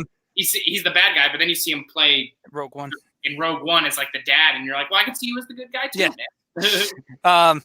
And yeah, so I liked Caecilius, and I loved seeing Dormammu. I wish we got more. Fun fact, originally they had an actor come in and did all of Dormammu's lines. Quick trivia, do you know who that actor was? It's going to be... I have no idea. I don't know. The very great, very talented Tony Todd. The Candyman himself. Candyman, Zoom, was just scare, glow, and master of the universe. Awesome guy. If you ever have the chance to meet at a con, or if he's ever on Broadway for now. But I could talk about Tony Todd all day.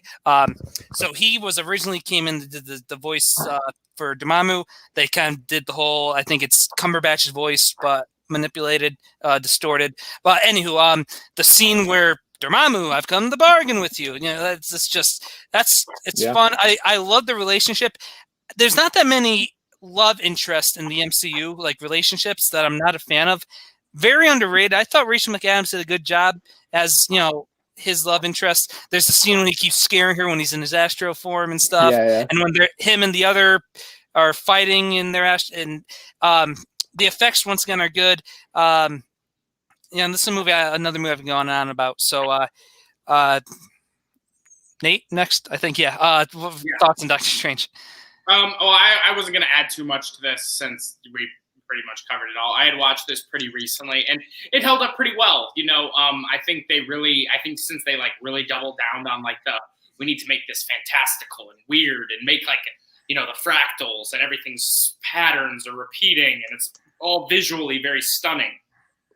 Because I felt like that's the big thing with Doctor Strange is it's all the dimensions, it's all the freaky, you know, weird mystic stuff. How are you going to translate that to the screen? And I thought they did a fantastic job. I was like, this is what I wanted more of in Inception, but like cranked up to 11. Like this is like exactly what I was looking for. The only gripe I think having going back is, you know, as far as we know, in Multiverse of Madness, the main antagonist is supposed to be Mordo. Like he's supposed to have some sort of thing to do with it. His whole setup in this movie just feels so disconnected, and like it's almost like he's like good for a little bit, then he finds out about the Ancient One using Dormammu's power, and you don't see any of him, and then he's like already completely pulled his 180 by the next time you see him. So it's like, okay. If I could just hitchhike off that quick, as much as I like the actor and how he portrayed it, I agree. And you know, my dad even said didn't they kind of rush that? Right. And I believe in the comics, at least the original Strange Tales, you don't see that much of him being a good guy. I think he's always kind of been bad. Right. I think he was under the Ancient One maybe, but he was never like considered a good guy. So, you know, I agree. And then that's one thing we don't know about Multiverse of Madness. There's rumors that, and I'm not being funny, is it going to be Mephisto? Is it going to be Nightmare? Is it going to be just Doctor Strange, like dealing with a crazy crazy Wanda? Is it going to be a really deep pull to Shumagorath, which is a hot rumor right now, which Google Shumagorath if you don't know that character. H.P. Lovecraft would be happy. So that's one thing that we still don't really know about Doctor Strange. But I agree. I wanted to say I agree with the Mordo stuff. Mike? Yeah, I mean, you guys touched on pretty much everything. One thing that you guys didn't mention, one of my favorite characters from this movie, Wong. Great addition to the movie. Obviously, he played a role in Infinity War and Endgame. I'm really excited to see he's going to be in Shang-Chi supposedly, and then obviously he'll be in Multiverse of Madness. So I'm excited to see what he does. So Doctor Strange was number 10 on my list. I love this movie, just the introduction of the Time Stone and the effects of it and everything. It's a great one. Yeah. Oh, and I wanted to mention this in terms of our ranking system. Mike, Nate, and I, we actually tied this one with our next entry at number 14, and we had to kind of decide which one was above, even though the numbers tied. So leading into that, Mike, I think you're up. No, I think Nate. Sorry. So yes, this will be our first entrant of Senor Peter Parker. Yes, Spider-Man Far From Home is tied with Doctor Strange, but we sort of gave it the edge and put it ahead of there. Strictly, I think all of us here would say that like Spider-Man is like, he holds a place in everybody's heart. He is, he's the first Marvel superhero I got into. It was like I wanted to be Spider-Man when I was a kid. So like I'll always love I'll always love anything Spider-Man. Doesn't matter, I've seen plenty of bad Spider-Man stuff. All the Italian Spider-Man stuff in the 70s, it's as terrible as you can get, but it's so great because of how bad it is. But yeah, as I mentioned, I love anything Spider-Man. I love how they have the school trip as the backdrop for this because it's the most teenage. Like they have to always make it. It's the teenage experience of being the superhero, which like everybody loves to like see that because it's such an awkward transitional period. Like imagine that, but you have superpowers. Like how crazy is that? And then the humor is always on par. John Watts, I think, who's the director of the Spider-Man movies, he's just like fantastic. Like his writing's great, his pacing's great. He knows how to do that. His supporting characters. And then I knew from the very beginning that this was going to be a whole like the elementals, whatever. They're not real. It's all a fake. Jake Gyllenhaal's definitely the bad guy. Like if you watch Jake Gyllenhaal movies, you know how he acts. Like I knew from the beginning, like this dude is like he looks like Mysterio, and you pretending to be a good guy. Of course, he's gonna be the bad guy. You just want to figure out why he's the bad guy. Now, the one drawback I have for this movie, out of everything, is that I love classic comic Mysterio. I love like stagehand gone mad with all his weird gadgets and goo. Mysterio, very campy, very like that. I thought it made the most sense to make him like an ex-Stark like inventor who uses 3D projection drones to make his illusions. I thought that made complete sense. It absolutely does. Like they have to modernize this character for it, but like that's it wasn't Mysterio. It was Jake Gyllenhaal's like guy, whatever he was, sort of like Aldrich Killian being the Mandarin. He wasn't really the Mandarin. It's like so I'm like, although he's Mysterio, he didn't really feel like Mysterio to me. He felt like a guy who's like, I'm using parlor tricks, but I look like Mysterio. But still love the movie. Still love it. Happy Hogan and Marissa Tomei are fucking hilarious the entire movie. Yeah. And then Peter's whole like struggle with not only the whole school trip, but just like Tony being dead and like him feeling like he has to like sort of step up and take that spot. I'm sure. And of course that post-credit scene, which will lead to the most insane Spider-Man movie of all time, I'm sure, and I can't wait. For sure.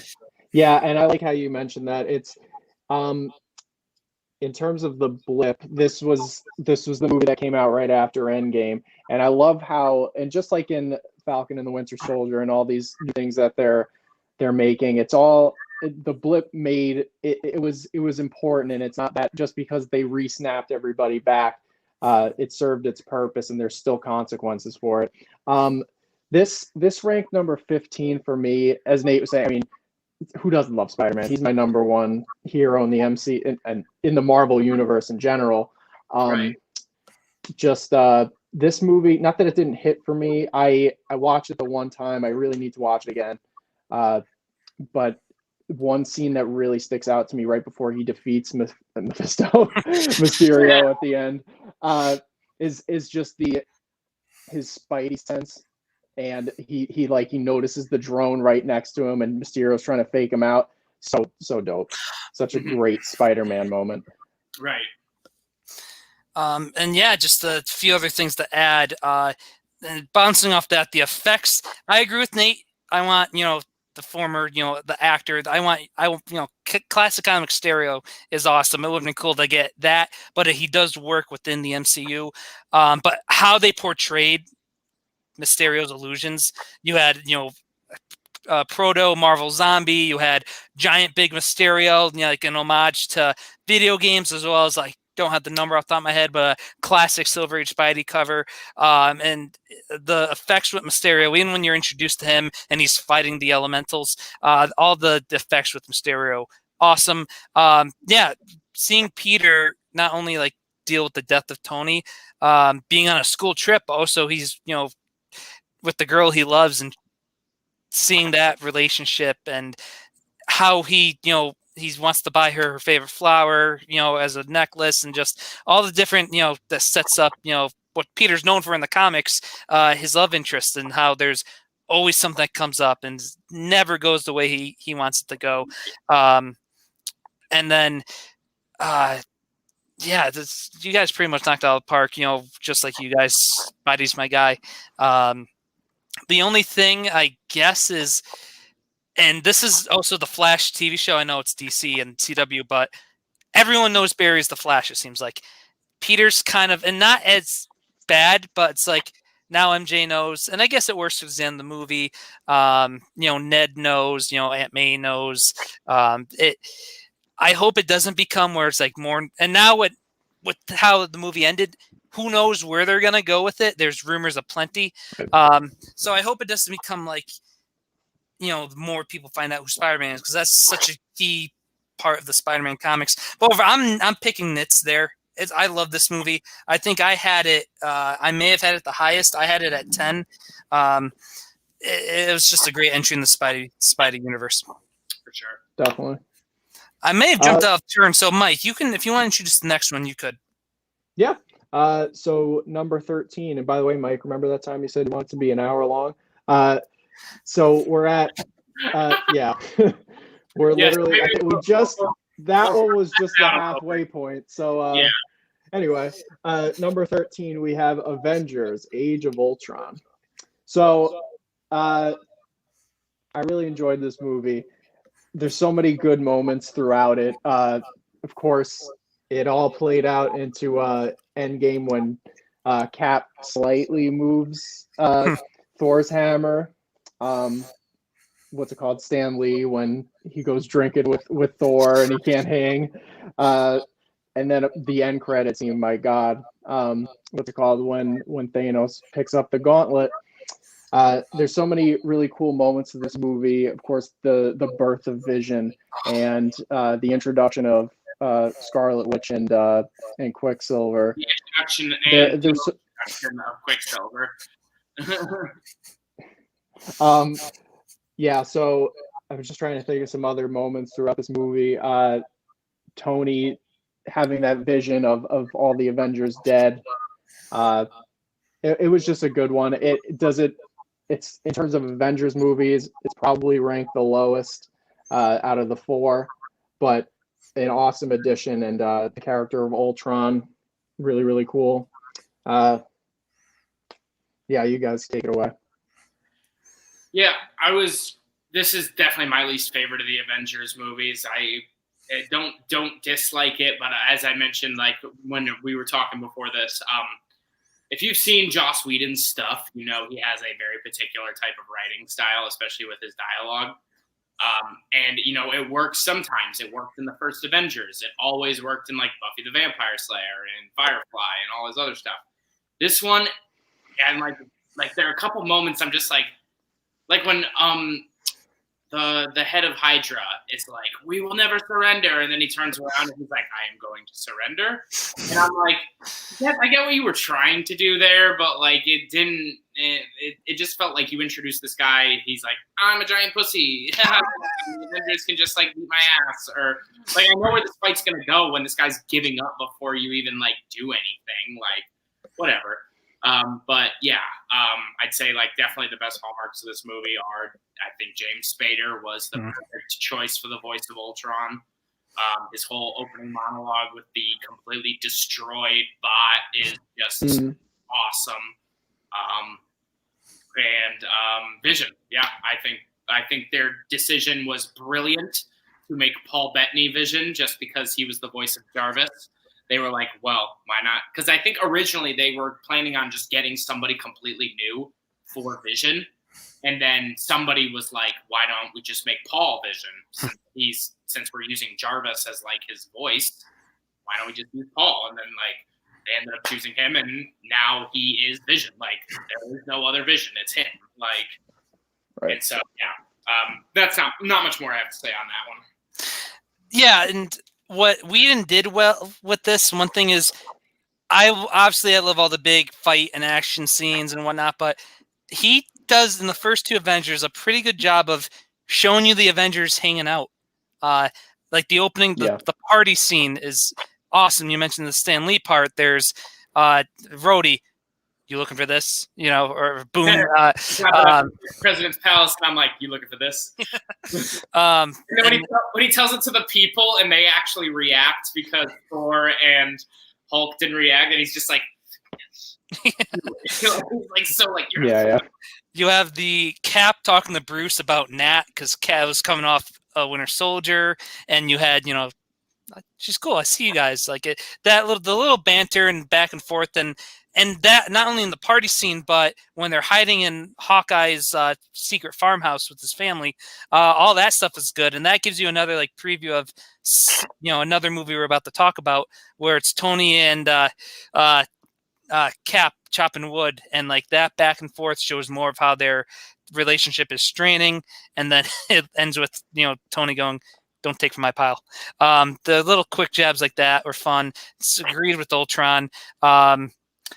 There's the moment where Thor does meet up with Dr. Selvig, and he goes into the pond, the lake thing, and that's cool just to see the Infinity Stones, like all 6 of them for the first time right next to each other. So that part was cool. Right. We also had the introduction to or at least the first name drop of Wakanda and the introduction to Ulysses Claw by Andy Serkis.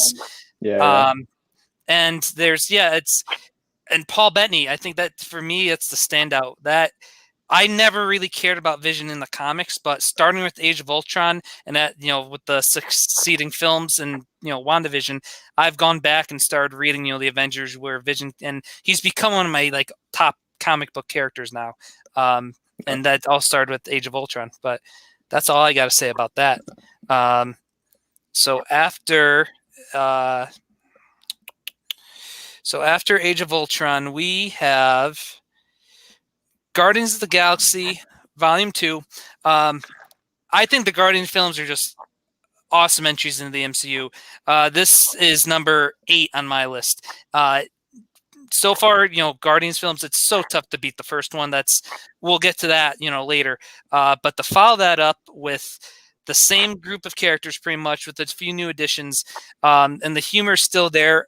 A lot of people, and we haven't talked about this yet, so I'm not sure if you guys have this opinion. The comedy kind of weighs it down or takes away from this movie. For me, I get the point. For me, it didn't really bother me, just because, I think I just love this cast. And whoever thought, and I'll get to a funny line when we talk about the first Guardians, but whoever thought Dave Bautista would be this funny? Us being wrestling fans.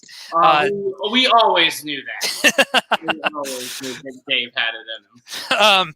And Kurt Russell. So now, Ego's the father of U.S. Agent, which is kind of cool. But I thought it was the introduction to Ego, which when I first heard Ego was going to be the main villain, I'm like, how are they going to do that? How do you do it? Yeah. He was featured in the FF cartoon in the 90s, and it's like, he's a planet. Like, how are they going to do this? And I loved how they made him a Celestial. The introduction to Mantis. We got more Yandu. We got, Sean Gunn in more role in the Kraglin character. We got to see him get a little more screen time. Chris Sullivan as Taserface. I thought he was great, like how the Ravagers broke up into 2 factions, kind of. And it's just, you have Rocket, you have Groot. The opening scene with Mr. Blue Sky and Baby Groot dancing.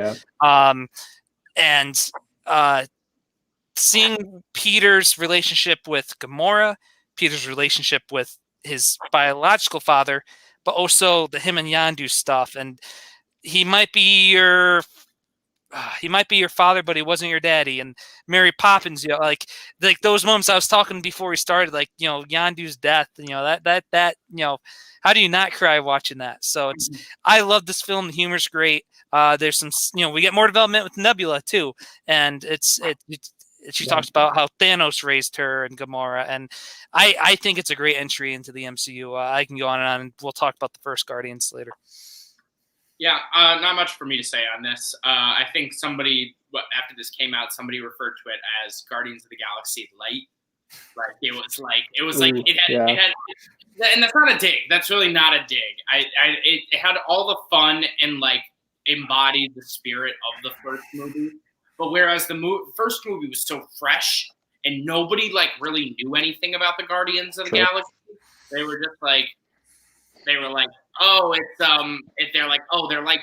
a space team. They're like an oddball space collection team. I'm like, I've never heard of this people, but I'll watch it. First one blew me away. So I was like, I am all in on Guardians of the Galaxy. Then after that, they experienced this huge boom in popularity. And now you know everything about the Guardians of the Galaxy. All that stuff that felt fresh to me was all of a sudden felt like I had known it forever. And it was like, we're getting back to the Guardians. And so I thought it had a great story. It was very much, it was only happening. I think at this point, I was so used to everything crossing over. Everybody's story was impacting somebody else's story. Whereas this one felt very much in its own world. Like the Guardians were far away from everything. They were having their own problems, their own fun. But I still, solid movie. It's very fun. I'll always have a time to go back and watch it. Like you said, I think Michael Rooker was the MVP of this movie as Yondu, for sure. Yeah. Wasn't this the one that had 4 post-credit scenes? Yes. I'm pretty sure. I can tell you each and every one of them. Yeah, okay. Another thing I want to say, the big piece of Adam Warlock. Oh, I cannot wait. Yes, right, that we still haven't even seen that. Yeah, you guys touched on pretty much all of it. One of my favorite moments, though, in the MCU is when the planet's being destroyed and the Mantis gets hit with debris falling from the sky, and Batista after it hits her, he's like, Mantis, look out! It's just so good. Again, as wrestling fans, it's just so funny to see the character of the animal Batista turn into this and all of his success. It's so cool. Oh man, it's amazing. And you have they're trying to detonate Ego and the Baby Groot with the device and that whole thing. Yes, and he can't figure out. Yeah, Baby Groot. We all love Baby Groot. I will say that I did love Baby Groot. And yeah, shout out to Sean Gunn, who also does the mocap for Rocket Raccoon, and shout out to Bradley Cooper doing the voice. And it's just great. I can't wait for Adam Warlock. We also got the Watchers for the first time. With What If coming out, we got our first look at the Watchers, and then there was Sean Gunn, Kraglin, working with the Yondu's quill thing, and he hits Batista, and you just hear him going in pain, and Kraglin does the awkward slowly walk away kind of thing. And I think that was all of them. But yeah. All right. Okay. Next we have on our list at number 11 is the OG Avengers. I will say that was one of my favorite scenes in the was just trying to describe a button. So yeah, Rocket and Groot, great combo. But yes, moving on to the first big one, the Avengers, the OG Avengers. I remember when this shit came out, it was like when Star Wars came back with the Phantom Menace. It was like people were losing their minds. They were because not only with Star Wars, it was you didn't have anything since Return of the Jedi came out in '83. You literally had to wait 17 years for the next movie to come out. With Avengers, there was never an Avengers movie. There was never a animated movie that people could recognize with. It was just the comics. You really didn't have anything else. So to be all these things where we're oh my God, could you imagine these characters on the screen? It would be insane. And what does it do? I thought it completely lived up to the hype. It checked all the boxes.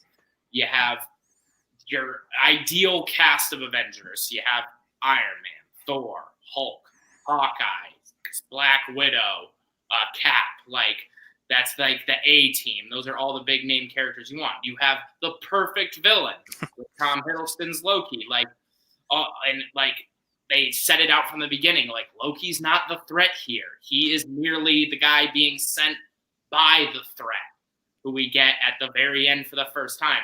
And I had known about Thanos Really?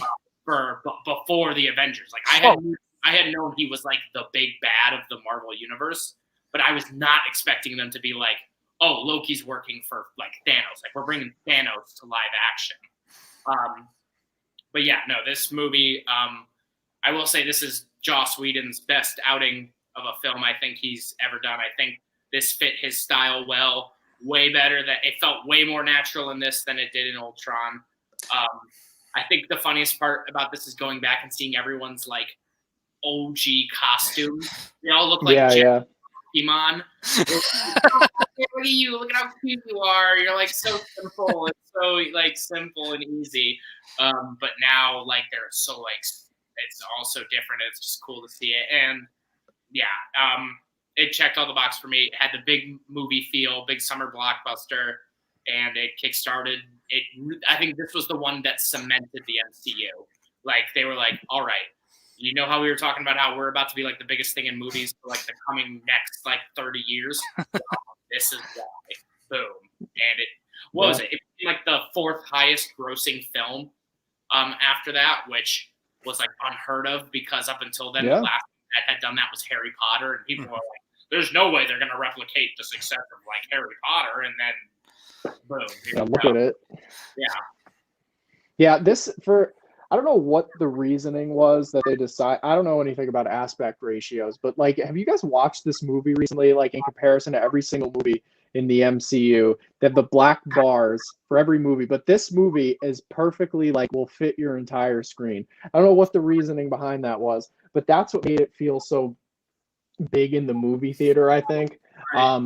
There were so many, of course, iconic moments to this. Nate, you touched on a lot of good stuff. But yeah, this really did cement it. The money that they brought in. I remember going to see this and it was like the second or third weekend, and this shit was packed in the movie theater. Like it was still, yeah. So it was. I still remember going to see that, and it was damn good, and it's a good one. Yeah, it's what more to add to this, what you guys said. Just seeing them all come together and the introduction to Mark Ruffalo, the scene with him and Black Widow is great when he's in hiding. You have just the funny little jokes in there where before they get into the hell carrier, Nick Fury goes to Cap, I'll bet you $10, like this isn't the weirdest thing you've ever seen or something like that. And then he gets onto the hell carrier and he slips in the $10 or whatever. The little stuff like that Whedon, is known for, delivered. The flying monkeys. Oh, I got that. I understood that one. Yeah. Yeah. That man's playing Galga. Thought he wouldn't notice, but I did. Just those little jokes, the quips. Coulson is, the glue of the first, two acts. And then he's the climax of the movie. Like his death is the like rising action of the entire movie. That's Everything true. leads to that one point, and then you're like, okay, shit is real now. Like that, like his death sets the final act of the movie. So he is like his one role in that movie gave him a TV show. Yeah. That started Agents of S.H.I.E.L.D. because his people were like, we want more fucking Coulson. Yeah. So like, put on whatever the hell his name is, the actor. Clark Gregg. Because I remember that. I don't know what I had for dinner 2 hours ago. Nice. Yeah, and it's God, what more could you say about this movie? The Loki interaction and him also like on purpose, but he causes them to fight. And some of my favorite shots in the whole MCU is when we see Hulk transform for the first time. He's kind of in the shadows, but then you see it seems like an 8-foot tall creature chasing Black Widow through those like little doorways, which is like frame within a frame movie technical jargon right there. But seeing just how massive the Hulk was compared to like Black Widow, because we'd seen him, you know, up against Abomination, someone his size. You really get a good idea of how much larger Hulk is compared to, you know, the other Avengers. And then might be one of, you know, top 3 favorite shots in the MCU, the classic pan shot. Oh yeah, it's iconic. It's like cemented in popular culture. Like absolutely, like it's in like every major like best movies of the past 20 years reels. Like you'll always see that shot. So like, yeah, what more can you say? Yeah, absolutely. Is it my turn next? I believe so. So we got OG Avengers at 11. At number 10, we got Black Panther. Obviously, this is his second film appearance. We saw him in another movie we'll talk about later.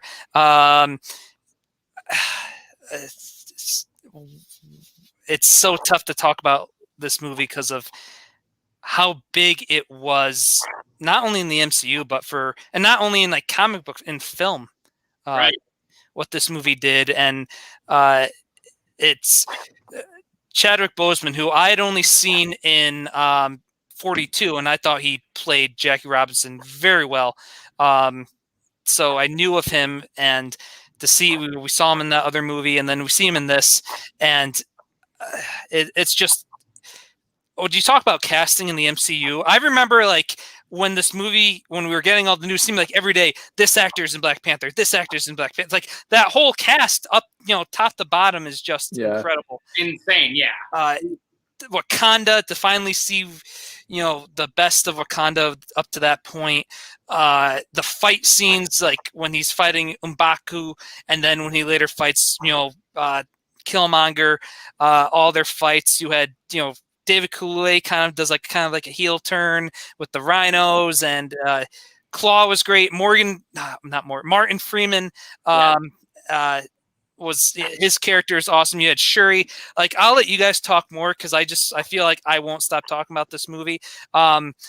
It's just shot. What's the director? Coogler did such a good job. Coogler, yeah. So, it's like we lost him. So he'll come back. Yeah, Mike, like you said, like when we were comparing our list, this one was very high up for me because Black Panther was always one of those characters I had heard about, but I had never really like gotten like to really like. Welcome back. I don't know what happened. But so I had never really known too much about Black Panther aside from, you know, the costume and stuff. So this one I really got to know, and I love how, you know, they set up like Wakanda to be like the pinnacle of human civilization because they're vibranium, but they are completely abhorrent to the outside world. Because when they introduced them in Civil War, I'm like, you're telling me this dude is like the big king of like Wakanda and they vibranium. And then there's that sequence right after the bomb goes off where he's chasing Bucky and he's like running circles around them, like, oh, okay. And then you get to like see Wakanda in this and you're like, yes, this is what I'm looking for. But yeah, no, can't say enough. I love the through line of this movie, where it's Michael B. Jordan, probably playing my favorite villain in the MCU as Eric Killmonger. I love his whole backstory. I love how his father was a former Wakandan who, you know, expat went to the U.S. to be like, we got to help our people because they are like, it's a systematic like oppression system out here and we have the resources needed to help them. And we're like, no, we're isolationists. We need to protect what's ours because once it's out in the world, they can use it for themselves. It's like this great battle of attrition that first is with their fathers and then becomes with them. And like you said, Mike, the casting in this is insane. Shout out to the Yale School of Drama with Stephen Nyong'o and Winston Duke here making an appearance. Winston Duke's whole monologue when they go to him for getting back to Wakanda for help, and he's like messing with Martin Freeman the whole time. It's hilarious. The joke of Martin Freeman and Andy Serkis being the Tolkien white guys for this movie is just hilarious because I'm just like, the fact that even, but yeah, the through line for the movie, great plot. I love the villain, love the powers, love the tech because since it's Wakanda, everything's just like a step above the real world. So the tech is just like great. And, you know, now watching it in hindsight with the passing of Chadwick Boseman, you appreciate it so much more. Yeah, for real. You're like, man, like he really, like you could tell this guy put his heart and soul into this character. And like it shows every time you watch it. So this one definitely is one of my favorites. Yeah, definitely. It's unfortunate we'll never be able to see, you know, him take on the role again.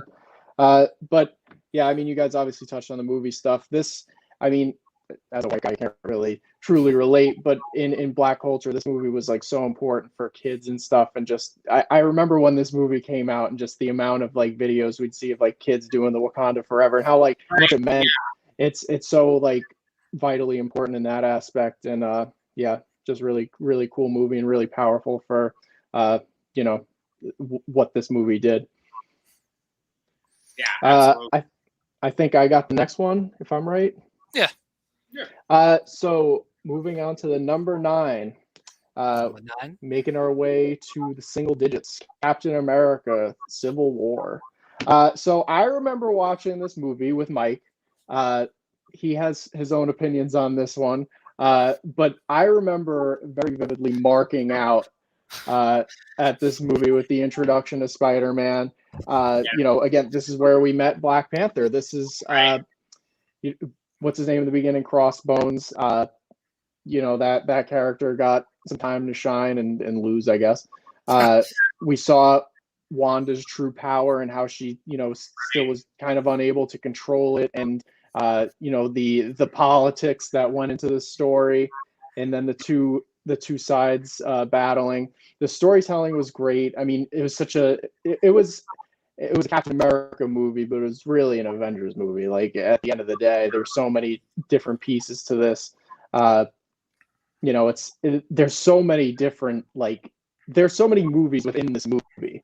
Like the battle between everybody. We meet Ant-Man, but Ant-Man meets the Avengers, and then there's like that entire battling scene, and then towards the end of the movie, we get the emotional aspect of what happened to Tony's parents, and then the fight between Cap and Bucky and Iron Man. It was just from top to bottom. I love this movie. This was my I believe number 4.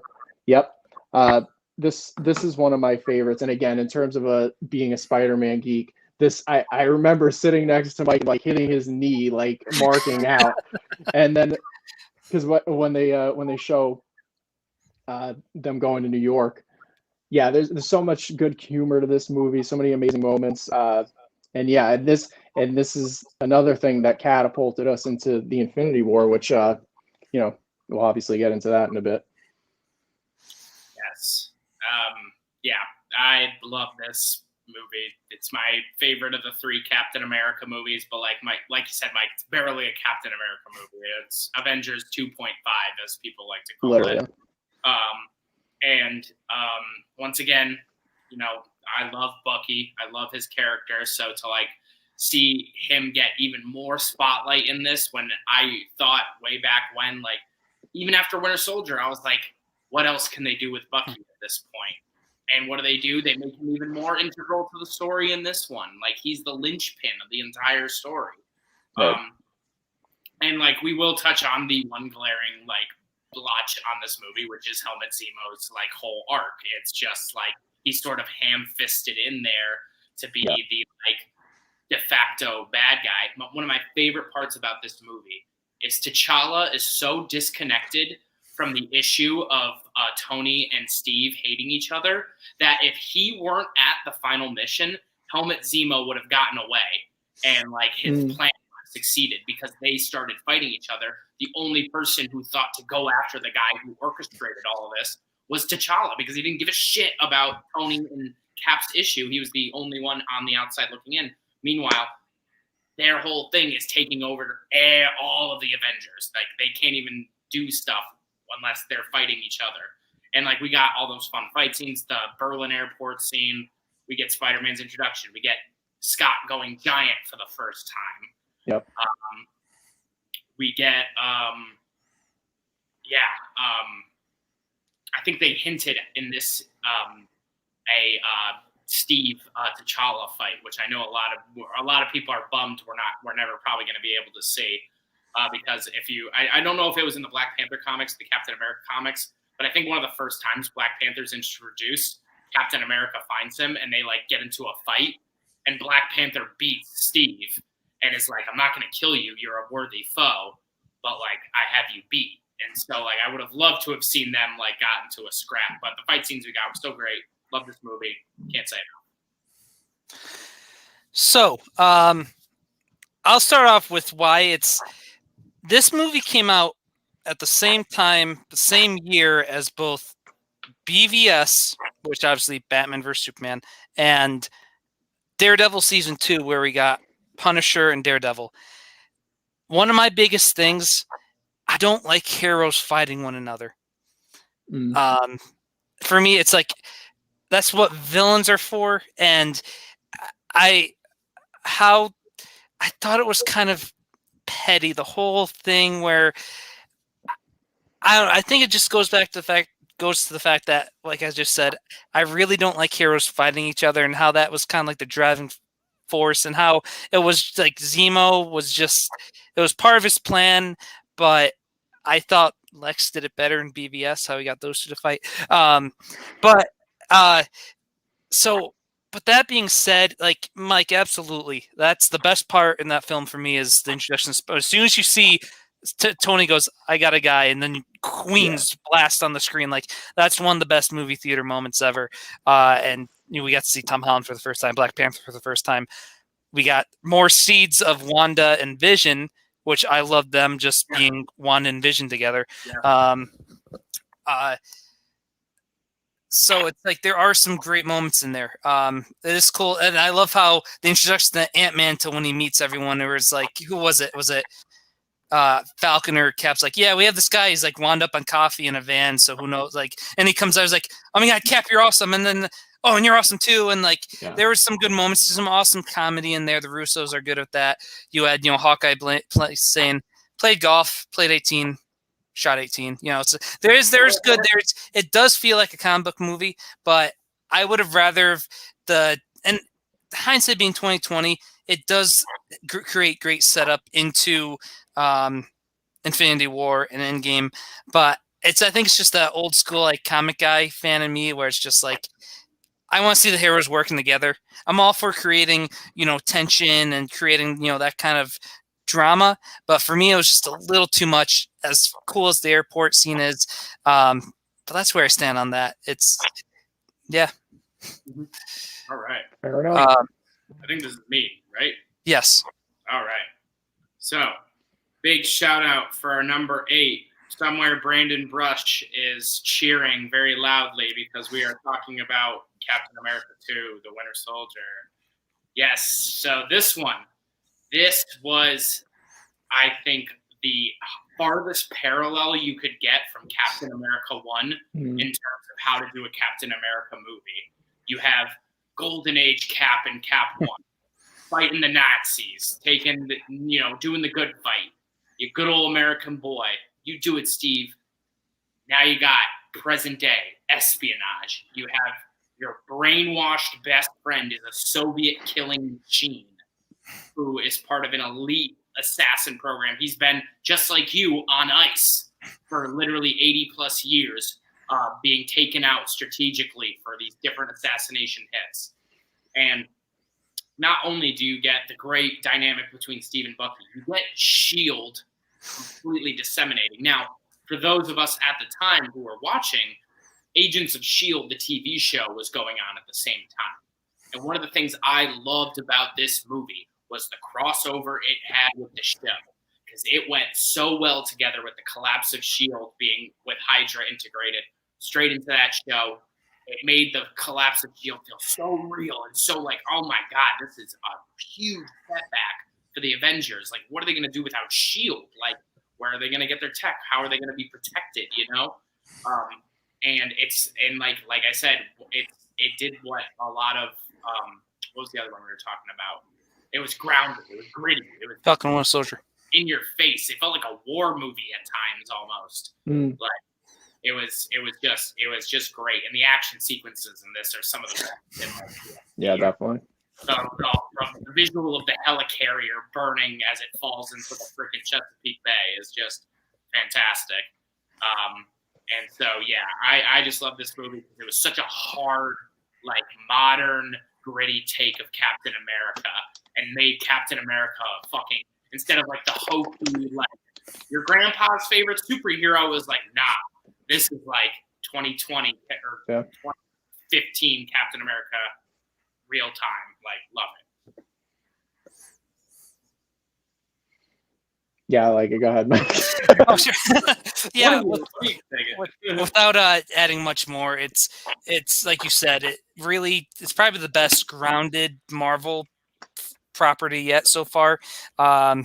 Connecticut resident Robert Redford, great job, as you think he's like a good politician, which is like an oxymoron, but then you see that turn, he shoots his maid, like, now I gotta kill you. Like, he played that so well. The Cap and Natasha chemistry was great.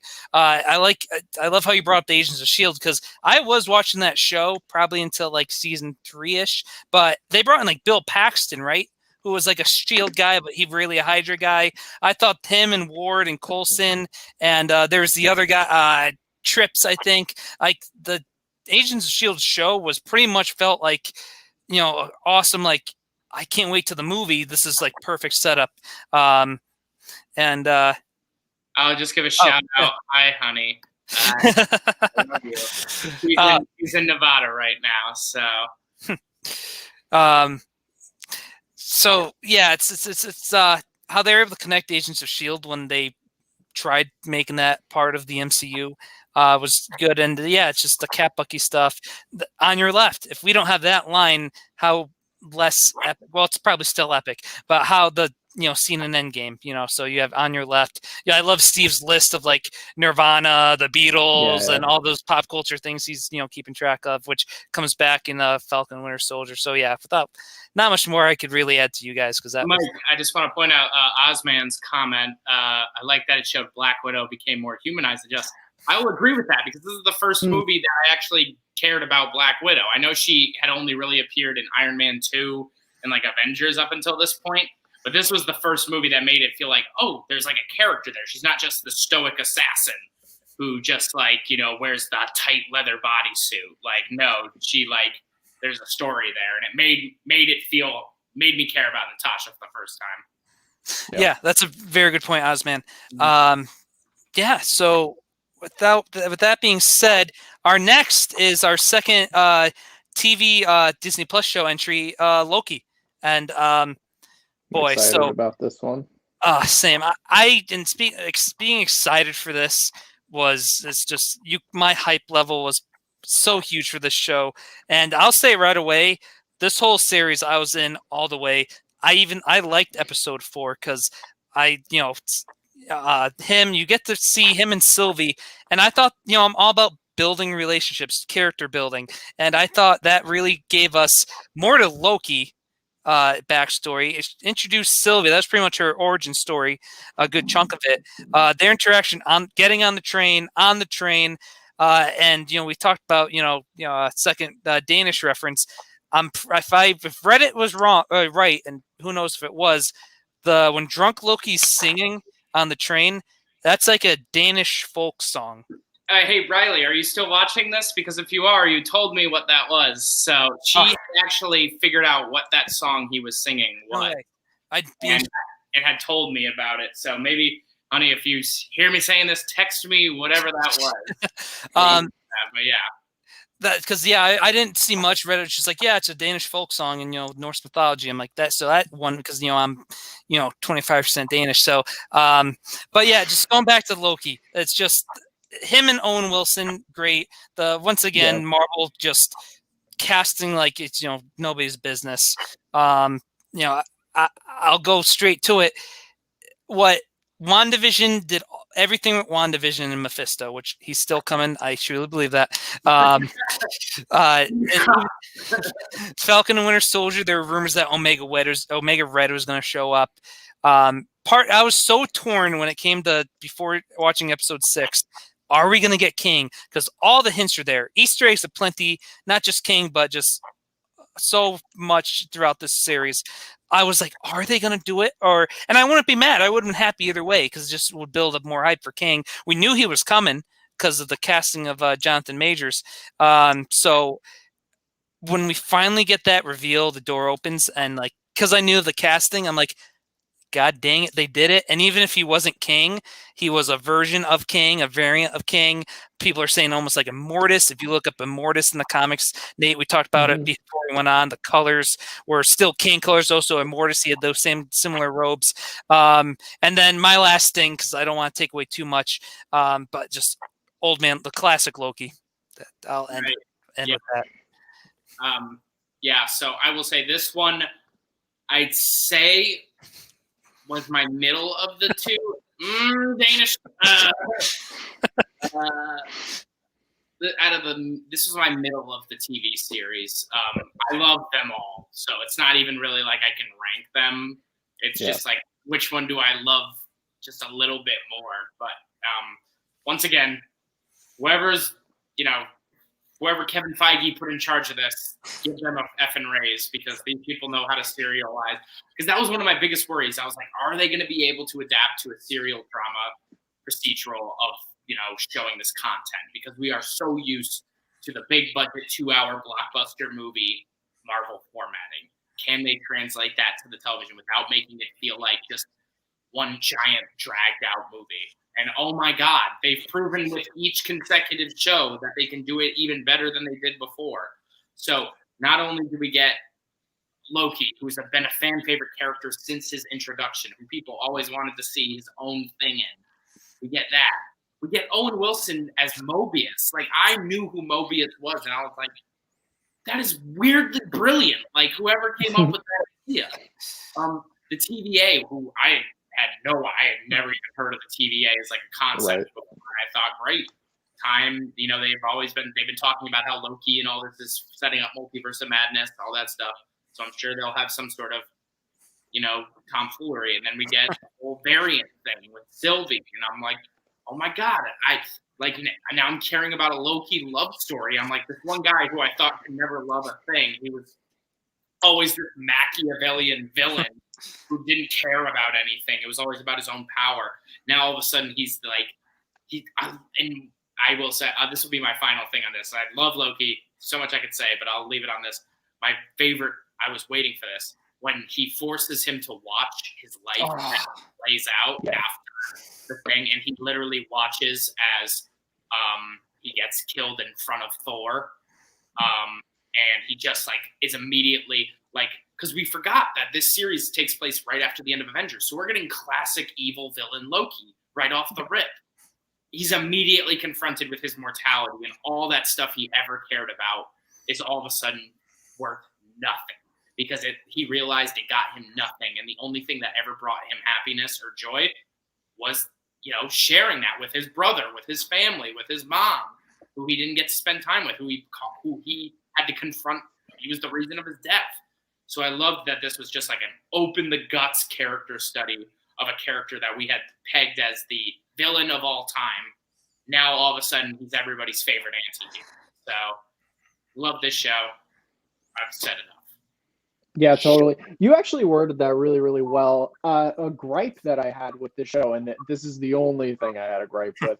Me and my wife were talking about how, you are witnessing your own death pretty much, but it's almost hard to understand and believe that Loki, even though seeing that would have this quick transformation to be this hero and this character who's now just changed. I mean, again, if I witnessed my own death on a TV screen, I'd be like, oh shit, got to change some stuff. But not to cut you off. Sorry, I think just to jump off that real quick, I think the moment that clicked for me was when he realized the Infinity Stones meant nothing in the TVA. Yes, good point. Yes, I was going to bring that up. Totally. Yes, he's looking through the drawer, and it's just like, shit, this is the most power. This is the most, what's it called? This is the most power in the universe. This show, hands down, my favorite Marvel score of anything that they've produced. The intro song, if there's any Disney fans listening, it's literally like a rendition of when you walk through Space Mountain in the queue. It's just so cool. The green room theme, just the music in this show, the finale with Kang, and the multiverse is splitting off. It's just such an amazing score. The humor involved with this show, and another big thing with, again, this is another one of our MCU TV shows that we're getting now. It's not just a movie where you watch it and then you know exactly what's going to happen. You know what happened because you watched the movie. And I love the fact that we're getting weekly series. You know, you get that what's it called, those cliffhangers and stuff. And just obviously what this is building towards is so much greater than I can't even fathom. And the added bonus, this is the one that's been confirmed to have a season 2. And that's also true. Yep. Yeah, and one more quick thing: the scores. Once again, scores aren't like a make or break it thing for me, but the composer just did a phenomenal job. And what made that scene so powerful with him watching his death and all that, just the strings, the cello or whatever that was, like, and through so much throughout the series, I was like, this music, this score actually does feel like a character. And that's come from someone who, once again, a score really, I appreciate it. I love it. And I think they're necessary, but very few often I'm like, wow, the score right now. Yeah. Totally. So I think I'm up for number 6, getting very close to our top 5. Just breaking the 2-hour mark. We have Spider-Man: Homecoming. There we go. So unlike Far From Home, this one hit me right in my childhood heart. Yes. Watching this movie originally, it's just so good. I love Tom Holland as an actor. He plays the role perfectly. A great what's it called, surprise with Vulture as what's it called as the girlfriend. Yeah, right. Just a great movie overall. The how we got to see Spider-Man wrestling with both his child, not his childhood per se, but just being a kid and having the responsibility to have to save the world and stop the things that are occurring. Just love this movie. Of course, the humor. Ned's amazing. Zendaya is a great role as Mary Jane. Obviously, we didn't really learn about that until I think the end of this movie or moving into Far From Home. But yeah, such a great one. This one for me was ranked number 5, so pretty much hit exactly where I thought it would. Totally. Yeah. Just like you said, Mike, this one hit me like right. Like I felt like a kid again when I was watching this. I remember when they had announced Tom Holland was going to be the new Spider-Man. I rolled my eyes into the back of my head because I'm like, why do they keep casting British actors as Peter Parker? He's supposed to be like New York City, American, like he grew up there. But all of that went away the minute I saw Tom Holland. Like I knew this kid loved Spider-Man when he was a kid. I knew he was going to put his heart and soul into this role, and that's exactly what he did. He blew it out of the water. He is now like the new Spider-Man for me. You know, I think Tobey Maguire will always be my Spider-Man because that's what I grew up watching. But for a whole new generation of kids, like I think Tom Holland's like the perfect Spider-Man for them. And if you like Andrew Garfield, good for you, but nobody's asking. So no, I'm kidding. Those movies are fine. Yeah, no, this one, great. I loved the supporting cast. Was awesome. We get our little dip into Spider-Man's rogues galleries with Vulture, and Matt Gargan is hinted at, played by Michael Mondo of all people. Who, if anybody out there has played Far Cry 3, you know Michael Mondo can play a villain very well. So if they ever let him go full Scorpion, that'd be awesome. And then, Donald Glover being introduced, hinted at as the Prowler, whether or not he'll show up as the Prowler. And of course, the biggest new thing with Spider-Man that's been happening is people want to see more Miles because his popularity has exploded since Into the Spider-Verse.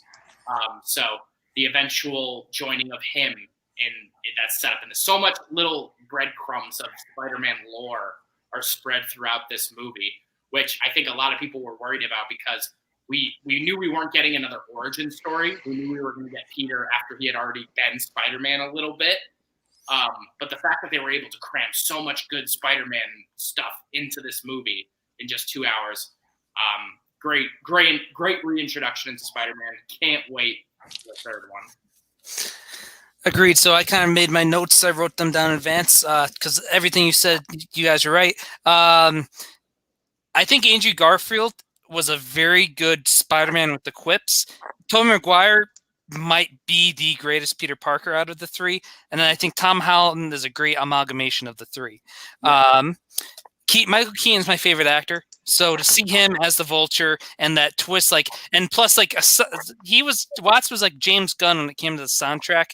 He picked some really good songs, and one of my favorite songs, "Save It for Later," is playing when Peter's getting ready for the dance, and it just record stops, and you see Keaton as the father. That was awesome. I love that scene when he opens the door and he's just standing there, and you can tell Michael Keaton knows exactly who he is. Yep. It's not even like I think you're Spider-Man. It's like, little bitch, I know you're Spider-Man. Yeah. I'm on you right now. I love that.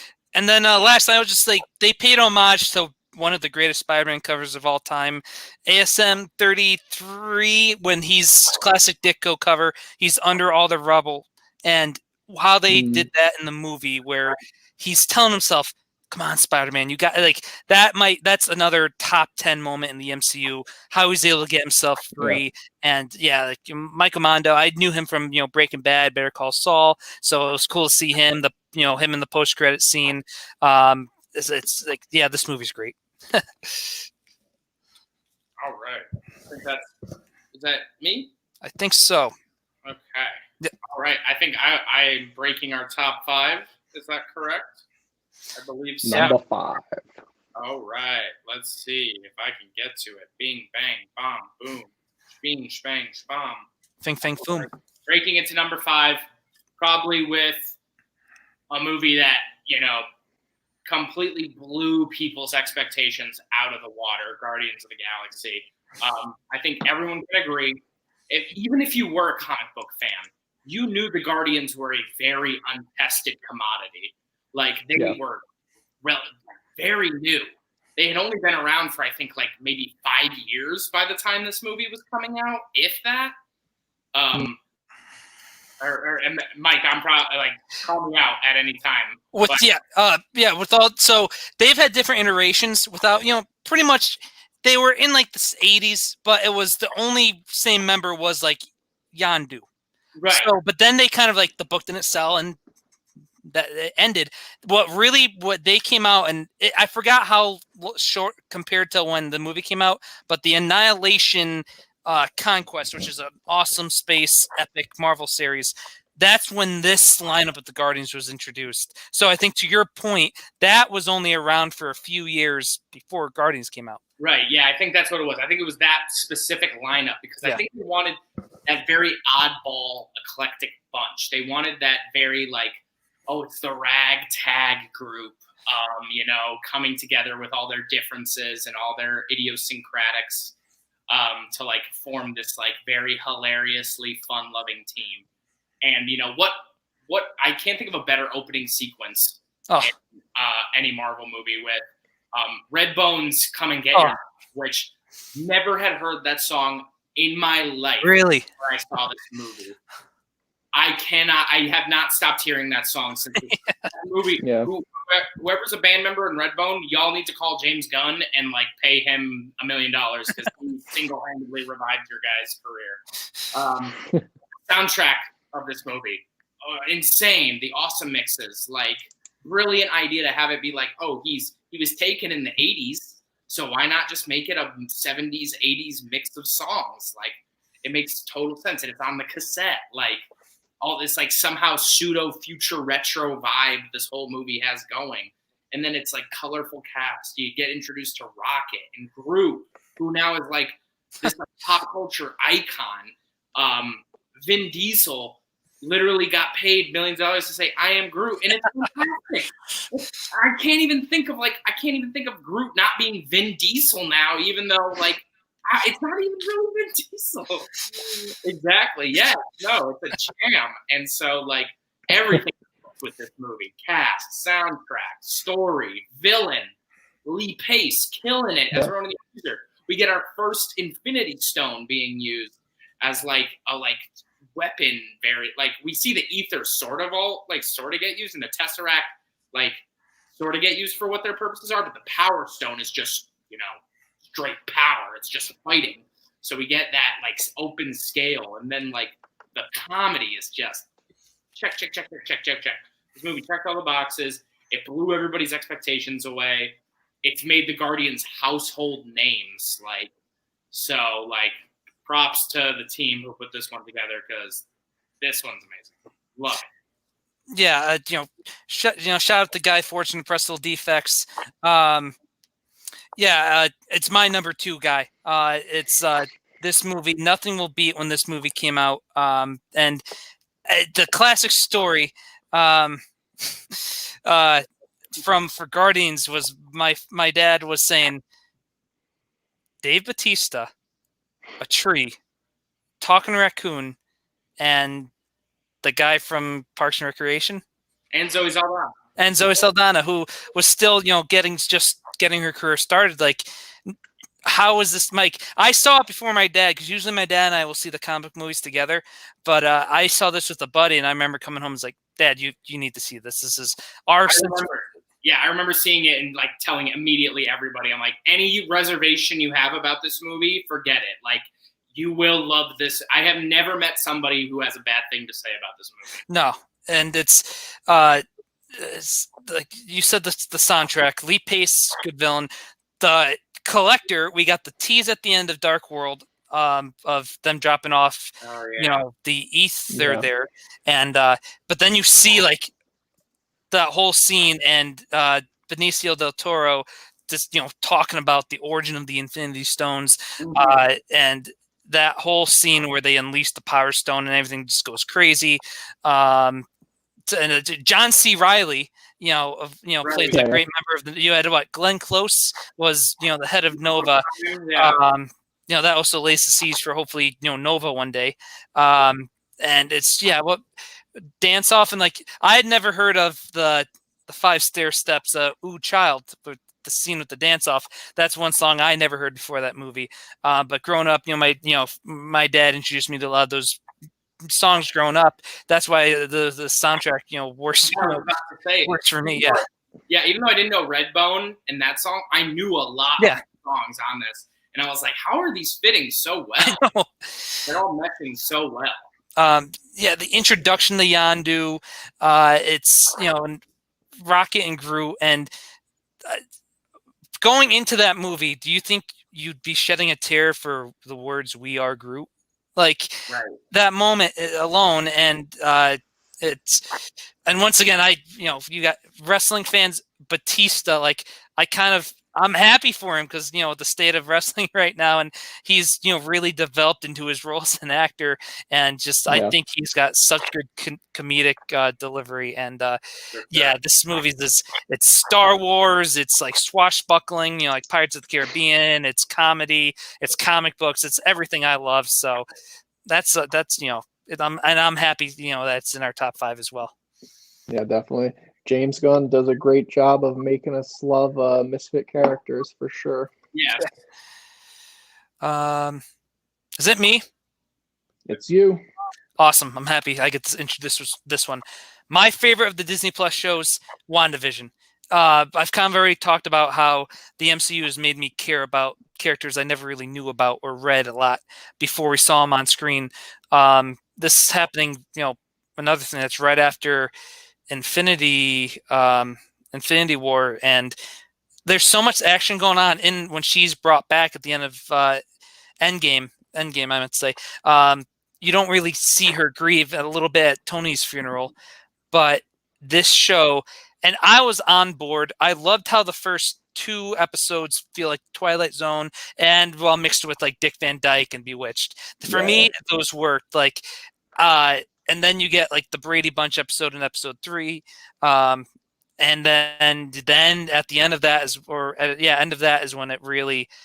That's when it really sucks everyone who was like worried about after the first 2-3 episodes. At the end of 3, it just, you get introduced to, Jimmy Woo, and you get Darcy, Monica, and it's just the dynamic, seeing Wanda and Vision together throughout this whole ride, and then seeing Vision's like not distant, but you see how he's starting to question things and notice things, and their fight at the end of episode 4, which just like, Wanda, I'm scared. Like, it's just moments like that. The finale, you had Catherine Hahn as Agatha, and just that. This show is just so good in my opinion, and it really, casting, again, it's and the Vision. That's the last thing I'll say. Vision and White Vision. That's not the last thing I'll say. Sorry.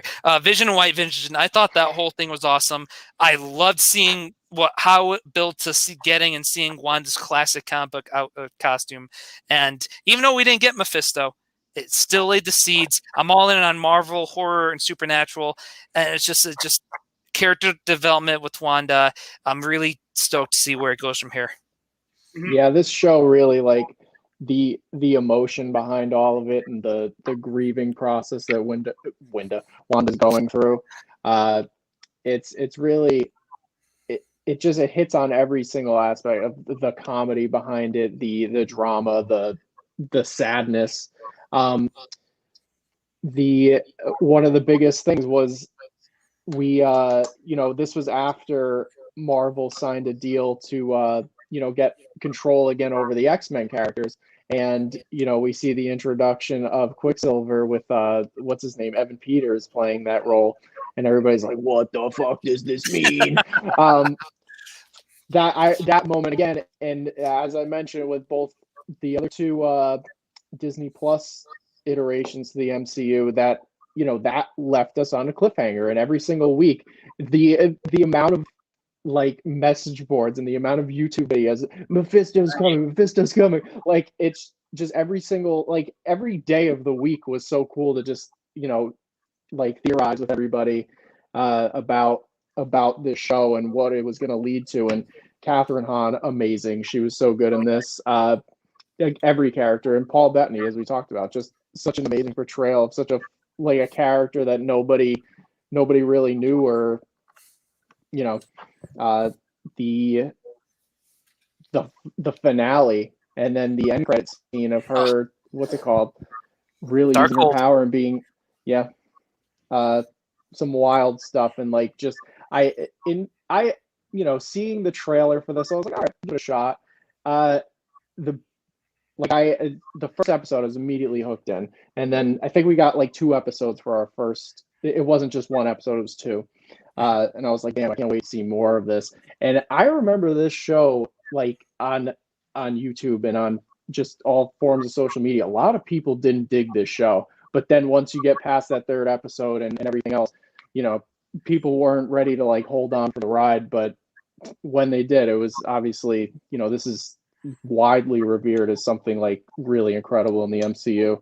I don't know many people that don't care for it. Right. Yeah, no, it's exactly like you said. They were like this was basically like what Iron Man was to set up the MCU.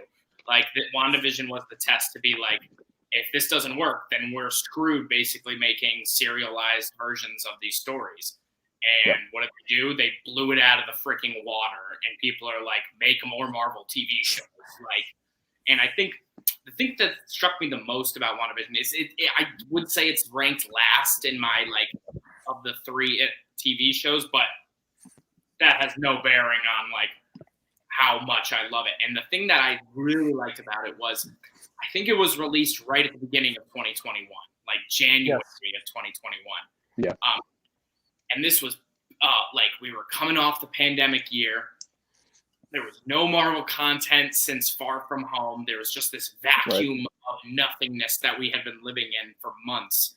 We're like, oh my God, we need something new. We need something exciting. We need something to fucking just distract ourselves. And then WandaVision comes out, and I am like all in. I'm like, this is what I've been waiting for. Yes. Like, and then we get, I was like, Randall Park's back. I fucking love Randall Park. Like, he's so funny. Me and Riley are watching it. We're like, holy shit, is that Monica?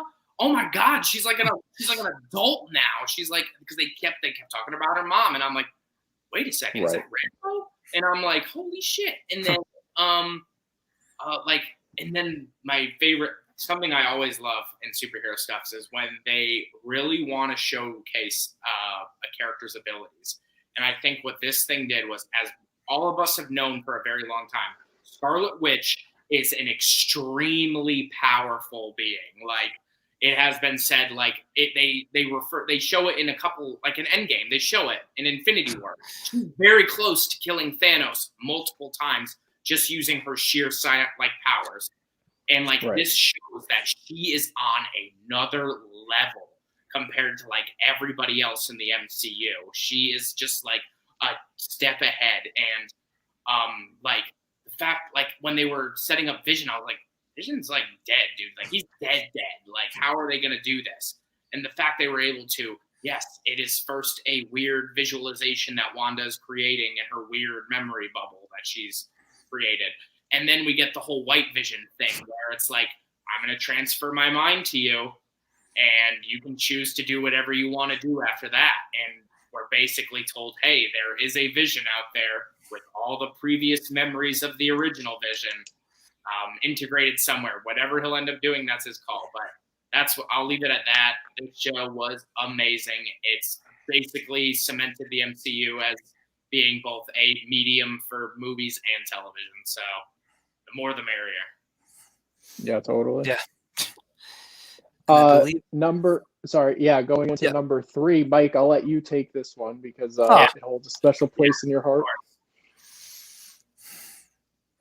Just so I want to make sure. Yeah. So this is my number 1, Thor Ragnarok. I've said throughout this episode, the show, Thor's my favorite of the original Avengers, and what Chris Hemsworth has done and where he's taken that character. It's just, this movie was like almost in a way his movie. And right off the bat, we're introduced to him almost like narrating it, and we're in Surtur's cave. We see Surtur right off the bat, and the banter between them, and then the Zeppelin kicks in, and the battle scene. He escapes and fighting off the fire dragon thing. Like, that's just awesome. And then we're back to Asgard, and we get the awesome reenactment of Loki, the play with Matt Damon as Loki, the youngest Hemsworth as Thor, and freaking Sam Neill as Odin. I'm like, why is the dude from Jurassic Park?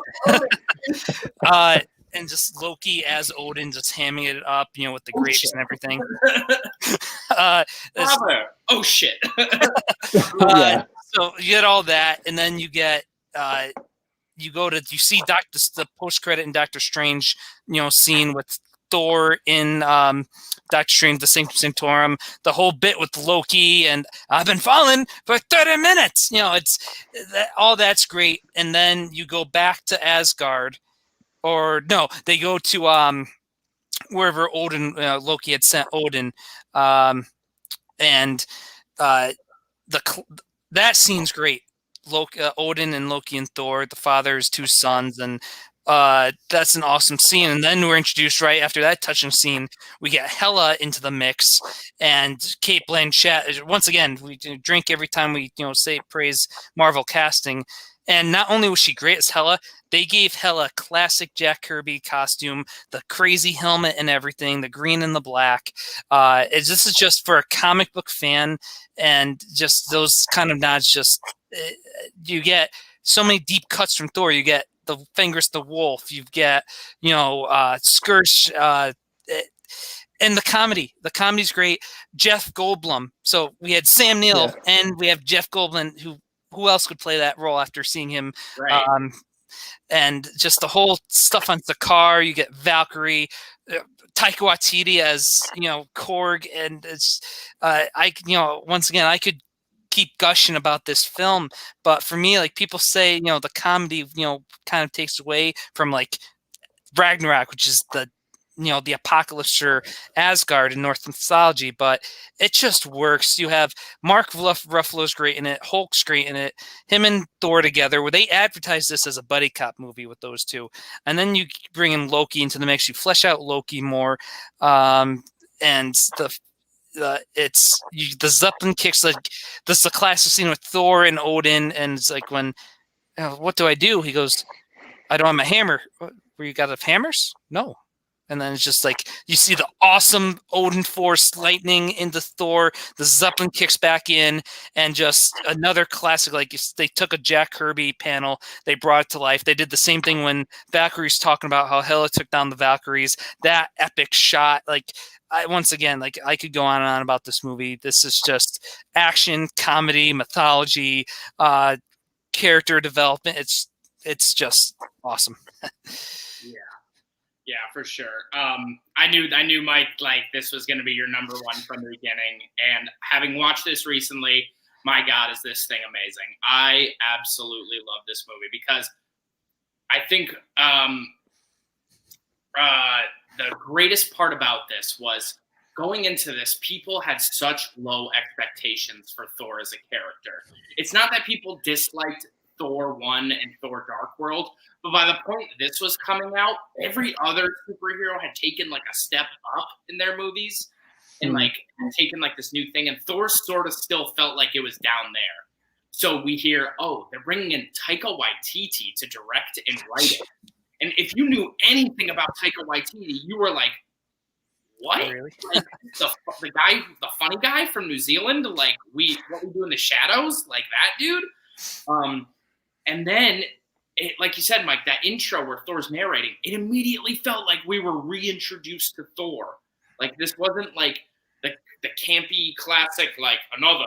It was, I am completely self-aware. I am an Asgardian. I know who I am. I am the god of thunder. I know what the hell I am. And it's just, everything hits in this. The writing. I think the comedy is paced beautifully in this movie. I think no matter what point, I am always laughing. On any other place, I'd be 1,000 years old, but on the car, I'm dying. Like he's just. So what I heard in the behind the scenes was Jeff Goldblum in interviews would be like, Taika would not really give me any direction whatsoever. Basically say, I casted you as this role because you just are him. Like, you don't have to play a character. Just be Jeff Goldblum. And, like, I heard most of his lines were improvised. Oh. Like, he was just doing on the fly. The lady he was with is another New Zealand actress who Taika Waititi was friends with, who that's how she got her role in it. Apparently, her and Jeff Goldblum would just do improv banter for a lot of their lines and stuff. And yeah, you sung the praises of this movie plenty. I have nothing more to say. I love everything about it. Yeah, you guys really did touch on pretty much everything. I do love this movie, but let's get on to number 2, where Nate, you were alluding to how Thor, truly became himself and knew who he was. In this number 2 slot, he kind of loses who he is. And this is Avengers Endgame. So yes.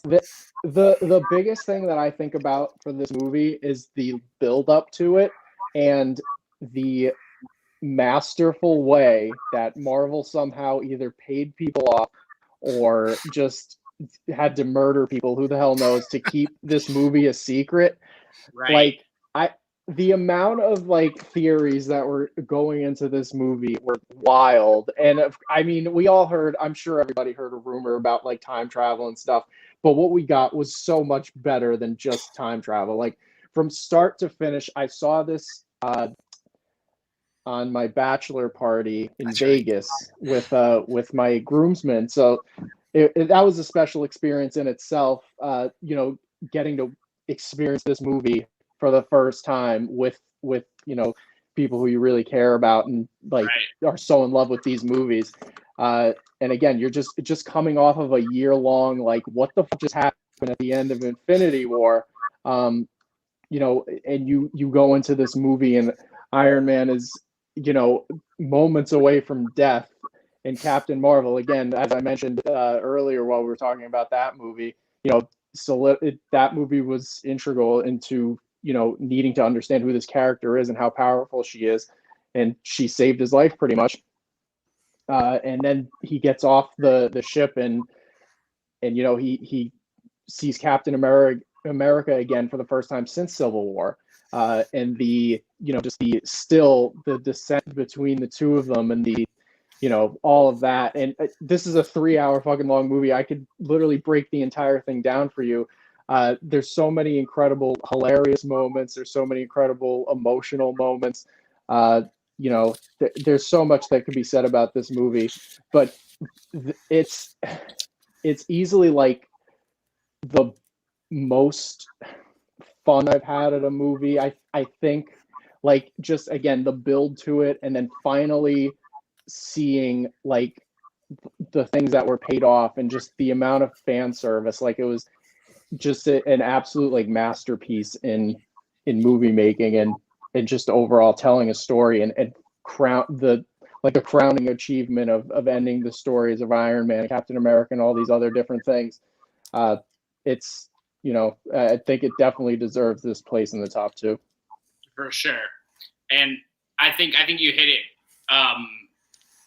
real well. Like, this was like a master stroke on Marvel's parts. Like, kudos to the effing Russo brothers, because they could have pulled a Benioff and Weiss. Now, I don't know if you guys know, those are the writers and showrunners for Game of Thrones.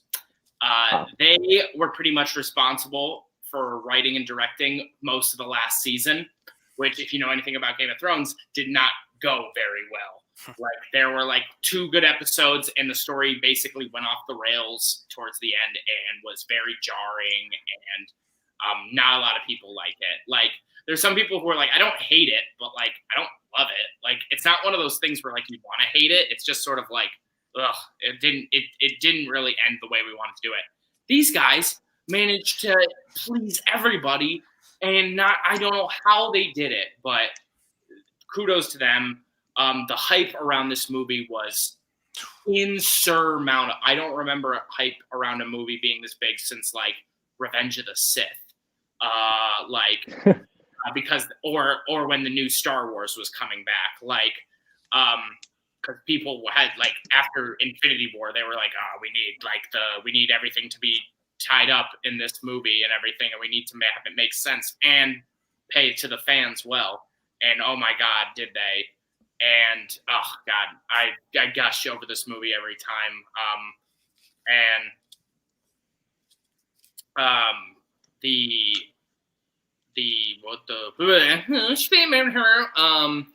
Sorry, lost my train of thought here. Let me do a rewind. Oh yeah, this is, and of course, another scene etched into pop culture phenomenon on your left, Steve, and everybody coming out of the portals. Like, I turned to all, like, I saw this on premiere night in a theater to the effing brim. And you know, we got the classic cheers, everything. When this, I think it was that scene and Cap getting Mjolnir, where I was like jumping out of my seat and like, I was like punching the ground. My hairs are all sticking up. I have goosebumps like all over my body. I'm like about to have a seizure. I'm so excited. And it just like, and then, oh God, I'm pregnant. Yeah. I'm pregnant. That's all I got to say. Yeah. Oh my God, Brianna, you're still watching? Wow, what a good wife. we'll get to that after later. But yeah, Mike, did you want to give your thoughts? Which one? You, Mike Benson. Yeah, so I put some notes, kind of keep myself on track here. I know I've talked about the score a lot, even though I'm not a big score guy, but when it hits me, that's when I remember it. Soundtrack and score. You start out with Dear Mr. Fantasy, play us a tune, something to make us all happy. That's what we needed after the end of Infinity War. And also a moment that, hit the heart was when Tony comes to the mansion after the whole, the funny scene with time travel, with Scott Lang and everything. Tony shows up, peace, and when he hands him the shield and cue that, the classic Cap score. That was the score with that moment. It works so well. Yeah, the diner scene with Professor Hulk and Ant-Man and like that stuff, and a few things. Just I thought it worked, but I hope we go back to Rampaging Hulk. She-Hulk, hopefully. But I think for this movie, it worked. Ruffalo is great, and it is from the comics. The Fat Thor. And it looks like we aren't getting, he is going back to traditional Thor, when I heard that, I was happy. It worked, but, and if he was going to keep that kind of thing going, I would have been worried, but I don't think we have to worry about that anymore. And just because I've been talking about Thor, when he goes back to, Dark World and the scene with his mother, that is just great stuff. And just portals. What I loved by the third act, that is the closest to a roller coaster in a movie theater I've ever experienced. And the fact that it was the three originals, the Cap, Thor, Iron Man, we kind of saw in the trailer, but you almost forget about it when you see it take place before you see them right after Thanos attacks. And it's the three of them. Thor grabs the hammer and goes all Viking, and Thanos is just there resting. Not resting, but just waiting for them. And they talk, and just the build up to them approaching Thanos. And I'm going to hopefully not butcher this too bad, but Thanos goes, even in my defeat, you still come back to me. And just the three of them, and that just shows how massive Thanos is and how good he is as a villain. It took three, those three guys alone still were having a tough time with Thanos. And then obviously you mentioned Cap wheeling Mjolnir, and just Thor's reaction to "I knew it!" Like it's just awesome. Yeah. And then when him and Cap are fighting, I want the little one, and they're switching the hammers back and forth. And then you had, on your left, just great. And then we finally get it. They teased us at the end of Ultron with Avengers, cut the black. And then, like you said, Nate, like that scene, I'm like, is he finally gonna say it? And I think I jumped up when Avengers assemble, and just the whole audience was just like, we were the ones riding into battle just now. We were like, we're gonna kill them all. Exactly, guy. Sitting down, like yeah, literally. Yeah. Those are like the only reaction videos I'll watch on YouTube is the YouTube videos of people watching that scene, and it's everyone has a great story about that, and the Tony Stark funeral scene, to see everyone back there, and my last thing's a fun fact. When Iron Man, in the first Iron Man, when he comes back, when he's escaped and he's back in U.S. ground, he goes to Happy, I want a cheeseburger or something like that. So then they pay that off when, his daughter is with Happy, and he goes, what do you want? And she goes, cheeseburger. And he goes, Father loved cheeseburgers. I'll get you as many cheeseburgers as you want. Like those little moments, like how do you top just the epicness of that last battle? You go to like Tony's funeral and you put in moments like that, and it's just a great send off for Tony. And then you see, the Wakandans celebrating. It's kind of like the end of Return of the Jedi. And it's just, I put this ahead of what we're going to talk about soon, just because of that third act. And they made me time travel. I'm always worried about. It didn't bother me in this movie, and they even joke about it, which is funny. But yeah, what else more could we say? Yeah, this movie alone, we could have like a 10-hour podcast on. For One sure. last thing though, a moment that's not even technically a part of the movie is the finale, like the end credits. There's no end credit scene, but the just the original Avengers music playing, and you see the like the silhouettes of each character and like the name of the actor and then the signatures. Like Right. super, super, super cool. Oh, Right. Yeah, I do. That's a great call out. But I think we have finally reached that time, and I think I may get to do the honors for this one. Be if my you guys guest. don't mind. So if you've been here this entire time or been paying attention, you probably already know which one is number one, and that is without a doubt. I believe me and Mike G agreed on this one. Mike Benson, I believe, had this as his number 2 or 3. This might have been my 5. Yeah, but all in all, we still agree this one is up there top. And yes, it is none other than Avengers Infinity War.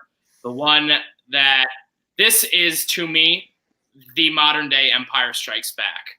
Like, it literally does the exact formula that made Empire Strikes Back the cultural phenomenon it was. Still my favorite Star Wars movie of all time. I love a good movie where the bad guys win, and it doesn't make you feel necessarily angry as much as you empathize with your heroes and just feel like, damn, it like all hope has been lost. And like the best part I remember reading about this movie was before it came out, people kept saying in the critic reviews, this is not an Avengers movie. This is a movie about Thanos. And I'm like, that is so cool. Like, I wonder how they're going to do that. And what do? If you go back and you run the lines in this movie, Thanos has the most lines of any character in the entire movie. And like Josh Brolin, I remember hearing that and I was like, Josh Brolin, this dude does everything. Like, does he really need Thanos? Yes, he does. He absolutely annihilated it. They make, and the thing about the best villains are you empathize with the cause. And like, he's like, hey man, I never wanted to be the crazy mad guy who killed half my people, but guess what? It was the only way to save them. They didn't listen to me, and look what happened. My entire civilization died. I'm the last of my kind. I will not let that happen again. I will do what needs to be done as I am burdened with glorious purpose, a la Loki. Like, he truly believes it is his universal distinction to be the one to bring order to everything. And that's what makes you empathize with his cause. And just all the fucking fan service in this movie is so damn good. Oh my God, I don't even know where to start. The one that pops into my mind is when Proxima Midnight and Corvus Glaive are fighting Wanda and Vision when they first meet them in Scotland. And the train goes by and you see Proxima Midnight like immediately sense something is wrong. And you're like, somebody just showed up. And then you see the silhouette. I think everybody knew it was Steve. But when she throws the thing, and I'm a huge anime fan. So anytime anime stuff makes its way into like real life, Steve doing the catch the staff and then just like, and coming out with sporting the freaking beard, I was pregnant. And it's just, oh my God. And so like that, and then all the stuff, and then, oh my God. And the Battle of Wakanda. Oh. Can you think of a more epic scene with them fighting to the very last breaths, waiting for Thor, Rocket, and Groot to come shooting through on a rainbow bridge after creating Stormbreaker? Like, bring me Thanos. Like, come on. And then the battle on Titan, where we are so close. Like, they are literally, like, dripping it on us. Like, you are this close to beating Thanos. And what happens? Chris Pratt gets a little angry and decides to take a couple sucker punches. And what happens? The entire thing falls apart. And what did this movie leave more than anybody else is that effing ending. Oh my God. I remember being in the theater and the first person who goes is Bucky. And Bucky's very sentimental to a lot of people. So when people immediately saw him as the first one to disappear, they're like, oh, that must have been like some weird hallucination Steve was having. Oh, there goes T'Challa. Are you kidding me? Like, oh my God, blah, blah, blah. They keep stacking. And then you're like, oh my God, how many? And then last but not least, it's Peter. I was bawling in theater. I was like full on sobbing. And like I heard like the suckle of people like in the theater, like, cause like Tom Holland, like, cause like with everybody else, they sort of just like poofed and like disappeared. For some reason, I don't know who made the decision, but they decided to like just sit on draw it out, draw it out and make him feel like he's like writhing in pain. And I'm like, well, why was this? Why you knew what this would do to me? You knew what this would do. And I'm like, you bastards, you're so good. Like, oh God. And just like leaving you on that note with Thanos, like big old shit-eating grin across his face on his little farm, finally content. Like the perfect movie, in my opinion. Yeah. What's it called? You mentioned it, Nate. This is my number one. But funny story. So I actually fell asleep in the theater watching this movie, if you could believe such a thing. So I'll give you the context. I had to wake up around like 6:30 in the morning. I worked for probably 5-6 hours. Then I drove to Pennsylvania, 3-hour drive, then drove, down to Florida that night. I slept maybe like a half an hour, like totally on and off, like didn't actually sleep. Get to Florida the next day at like 2 p.m. We decide for whatever reason not to fall asleep and go see Infinity War at like 11 at night. This was me, Brianna, Marcel, and my cousin Jay, and they all managed to stay awake. I kept knocking. I just couldn't do it. I don't know how they got through the whole thing. I guess Brianna and Marcel slept more than I did, and my cousin was just wired. But like I fell asleep during it, and I can't like hit myself enough to just thinking about that, because this is easily my favorite movie in the MCU. Just as you were talking about with Thanos, like him speaking is like, it's like biblical. Like every word that comes out of his mouth, it's like there's so much behind what he's saying. And like, just as a villain, he's so fucking dope. Like he's so scary, and he's obviously like maniacal and insane. Like he checks all the boxes. But he's perfect. Yeah. Exactly. So the humor in this movie and the meshing of these characters that they've been building, and like you were saying, like Guardians, like who gave a fuck about the Guardians of the Galaxy until you make these movies? And then you have Batista in a scene with Spider-Man as Tom Holland, right? And just like these hilarious mashups that you'd never thought. Like, first of all, I highly doubt anybody thought they would like see the Guardians of the Galaxy and Iron Man and Spider-Man on Titan fighting Thanos. Like just everything you touched on, Nate. It's so perfect. You do have to just love it that the villain, he wins at the end. Right. The moment of you should have gone for the head, and the snap, and as the scene is turning to white, you just see Thor saying no, and like you just, oh my God, like I got chills just like speaking about it. It's such an amazing movie, and just like piece of cinema that it'll live on. Yeah, I'm so sorry. I just have to get this written there too. The part where this, like, I had never seen anything in the Marvel that like shook me to my core and was like, that was absolutely brutal. Like, I feel like this is something from Game of Thrones where they like wanted to punish you. Like in Game of Thrones, they did this thing where, oh, this is a great character. Let's have them die the most insane, brutal death you've ever seen. And then you're like, thanks, guys. That's awesome. I love seeing my favorite character get their head squished like a melon. That's awesome. In this scene, at the end, when Scarlet Witch has to pull herself together to destroy Vision, and Thanos just comes over and just rewinds it. Yep. In front of her, doesn't even have the courtesy to kill her beforehand. Straight up makes her watch as he rewinds time to pull the freaking Infinity Stone out of his head. And oh my God, I was like, almost like there's no blood or anything. I was like almost about to vomit when I saw that. I was like, oh my God, dude, that is some brutal ass shit. But yeah. Yeah, I just want to highlight, some of the quick stuff. Yeah, Matt, guy, that's awesome to see that on your birthday.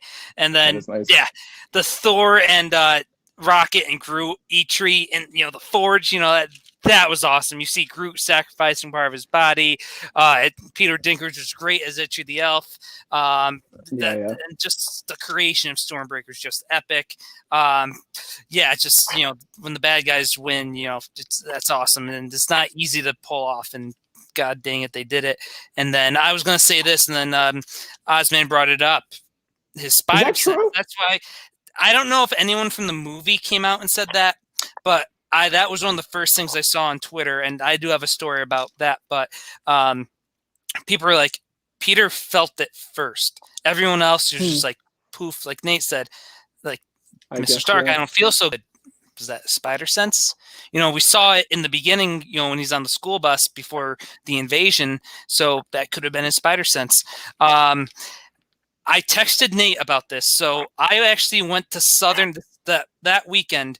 That Friday night, I went up to Southern to see, was it the girlfriend or the boyfriend or one of the one acts? I saw one of the shows at Southern, so I'm like, I can't wait. I'm talking to the guys after the show. Yeah, I can't wait. I'm going tomorrow. Don't say anything. My friend's like, oh, want to meet up for a drink or two? I'm like, yeah, sure. Go to a sports bar in town. You don't think there's going to be any comic book talk at this sports bar, especially if you've ever been here. And it's loud, but of course, someone behind me, my ears zoom in on this person. First of all, they're complaining. I just had to sit through 3 hours of Avengers with my kids. Spider-Man dies. And I'm like, I stayed off social media the whole week. I would have sucker punched that dude. For real. I texted Nate. I think I texted you like, dude, I just heard this. Like, don't comment that much if it's true or not, but I needed to tell someone. I knew you had just seen it. And I was like, son of a gun, I remember hearing that, and I was like, that is so fucked up. Like, I would be really absolutely livid if that happened. And it was just like kick in the face that he didn't even enjoy the movie. So it's like, that makes it, yeah. Took somebody who didn't like the Marvel movies to see Infinity War because I was like, you're going to like this movie. And then they're like, and then what do you know? They came out and they were like, I don't usually like Marvel movies, but that was really good. And I was like, I fucking told you. And then this is like the big culmination, as you mentioned, all how many films up till then. And you're in your mind, you're thinking, or at least I'm thinking, how are these first interactions going to go? Stark and Doctor Strange, they're banter together. Throwing Wong, throwing Ruffalo. I was so hoping that one of them would be like, no crap, Sherlock. Just like a funny nod because they're both Sherlock Holmes. But regardless, like their interaction throughout the whole film was great. Spider, I said that. The introduction of the Guardians, I think James Gunn may have had a say in this, but Rubber Band Man, a song I had heard before, but it's just like you go from like the invasion on Earth, and then you're like, you hear all this funky upbeat 70s, song, and it's like, of course it's the Guardians, and Drax is asleep, they're all singing it, and then I don't think we even talk. The opening of this film is Thanos wreaking havoc right after Ragnarok, and just you see half these Asgardians already dead. Loki in the first 10 minutes, I remember hearing girls like shrieking in terror in the movie theater, like, "Oh my God, no!" And I was like, "They're not gonna kill him right off that." And then I just hear that little click. Yeah. I'm like, oh my God, you don't just make that sound and not have the dude stay dead after that. Yeah, literally. Oh no, we weren't joking. He's dead. And it's not like some magical thing can bring him back afterwards. No, this is pre-snap. Thanos said it. He's not coming back. And because after the trailer, Hulk falls in on this sanctum.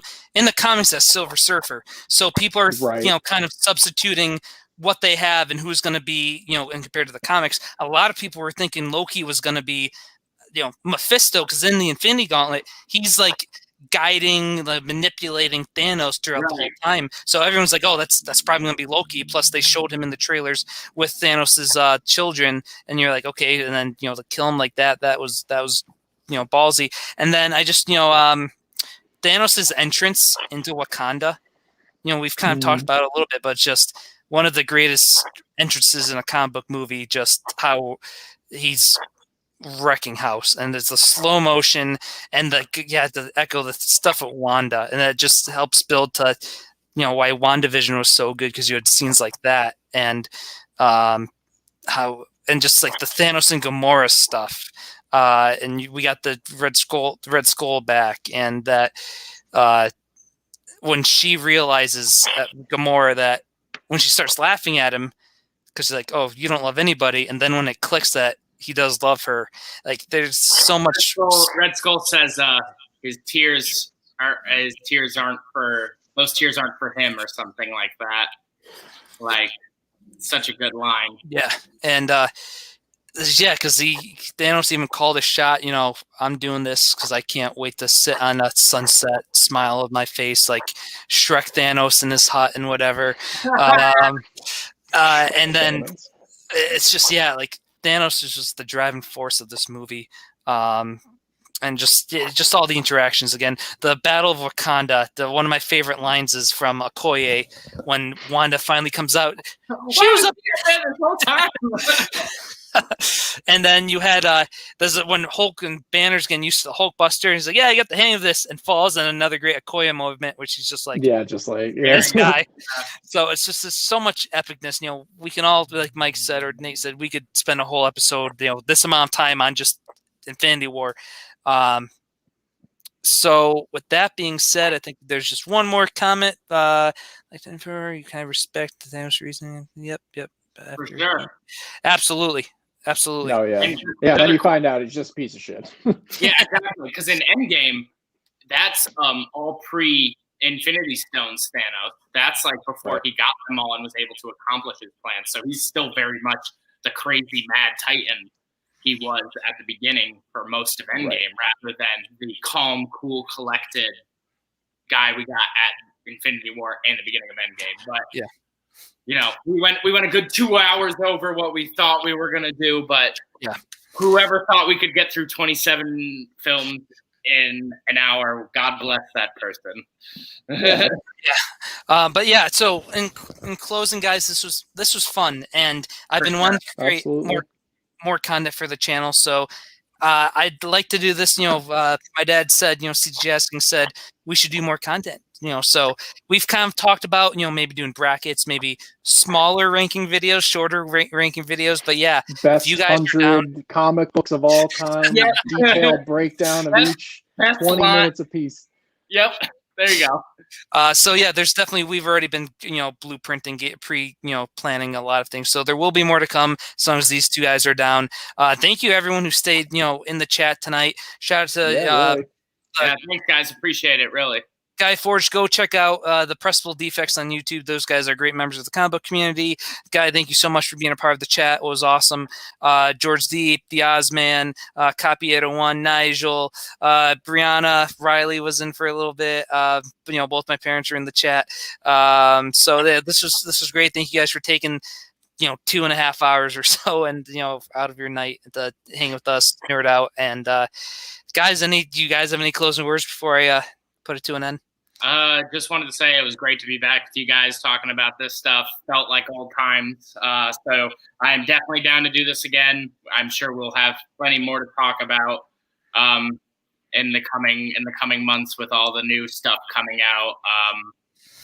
And can't wait for what's next. Hope you guys can tune in for some more. Yeah, definitely. Second, what Nate just said. Definitely very fun. It really does just feel like yesterday. I love you guys. Let's end it off with this. Where do you guys think What If is going to rank in this once that show's over? Where do you think that'll fall? The first episode's already out, but I don't think I've seen it yet. I think I saw from YouTube it's the If Peggy Became Captain America one. I haven't had a chance to watch it. I feel like I won't necessarily have it on the same level as like the WandaVisions, the Lokis, since it's very much more so to me like a behind the scenes type thing, even though it really isn't. It's sort of like it's like its own fun bottle show, I think. And but I'm sure it'll be like a cool departure from what we're used to, just to be like, let's have some fun with it. Like, let's just see what would happen, you know? And yeah, definitely. Sad, but also very cool thing about this is actually the final performance of Chadwick Boseman for any Marvel property. His episode where T'Challa became a Ravager is actually his final voiceover performance for the character. So that'll be a pretty cool thing to say. Yeah, definitely. Definitely. Yeah, I'm excited to watch, being a huge FF fan. If it's not Spidey, FF and Spidey are my two favorite Marvels. So to watch a show where a comic that he debuted in, I'm excited just to hear the Watcher. And the comics took a really cool route with just taking what if this happened. And I'm really excited to see where this goes. I think we're going to get a lot of horror. We're getting Marvel Zombies in it. We're getting some cosmic stuff. So I think this could, be, when it's all said and done with what we've seen, this could be in that, dare I say, top 10, maybe. Who knows? But yeah, that's where I'd probably put it. I'm excited. I haven't watched it myself. So yeah, it's definitely cool that they're gonna have a an animated series built into the MCU. And from what I've read in terms of like rumors and stuff, it sounds like it's gonna play more of a role in the MCU than we think it is. So that's cool. Definitely exciting. I again, that's just rumor and speculation from what I've read, so it could literally mean nothing, but I guess we'll see. Yeah. I would have to take the next day off of work if we did that. Yeah, literally, it's 11:30 on the East Coast. Thank God I work third shift, so or second shift.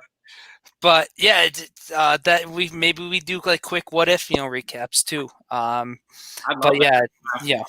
If anyone knows me, I could talk 24 hours straight probably. But yeah, I'm looking forward to what if. And yeah, once again, thank you everyone in the chat. Thank you guys. Like Nate said, it's great to be back, and talking about something we love and not, wrestling, which is something we've unfortunately grown to get sick of. But we could have a whole podcast on that one too. We could have a whole discussion on like the opposite end of like, here's all the shit we hate about right now. Yeah.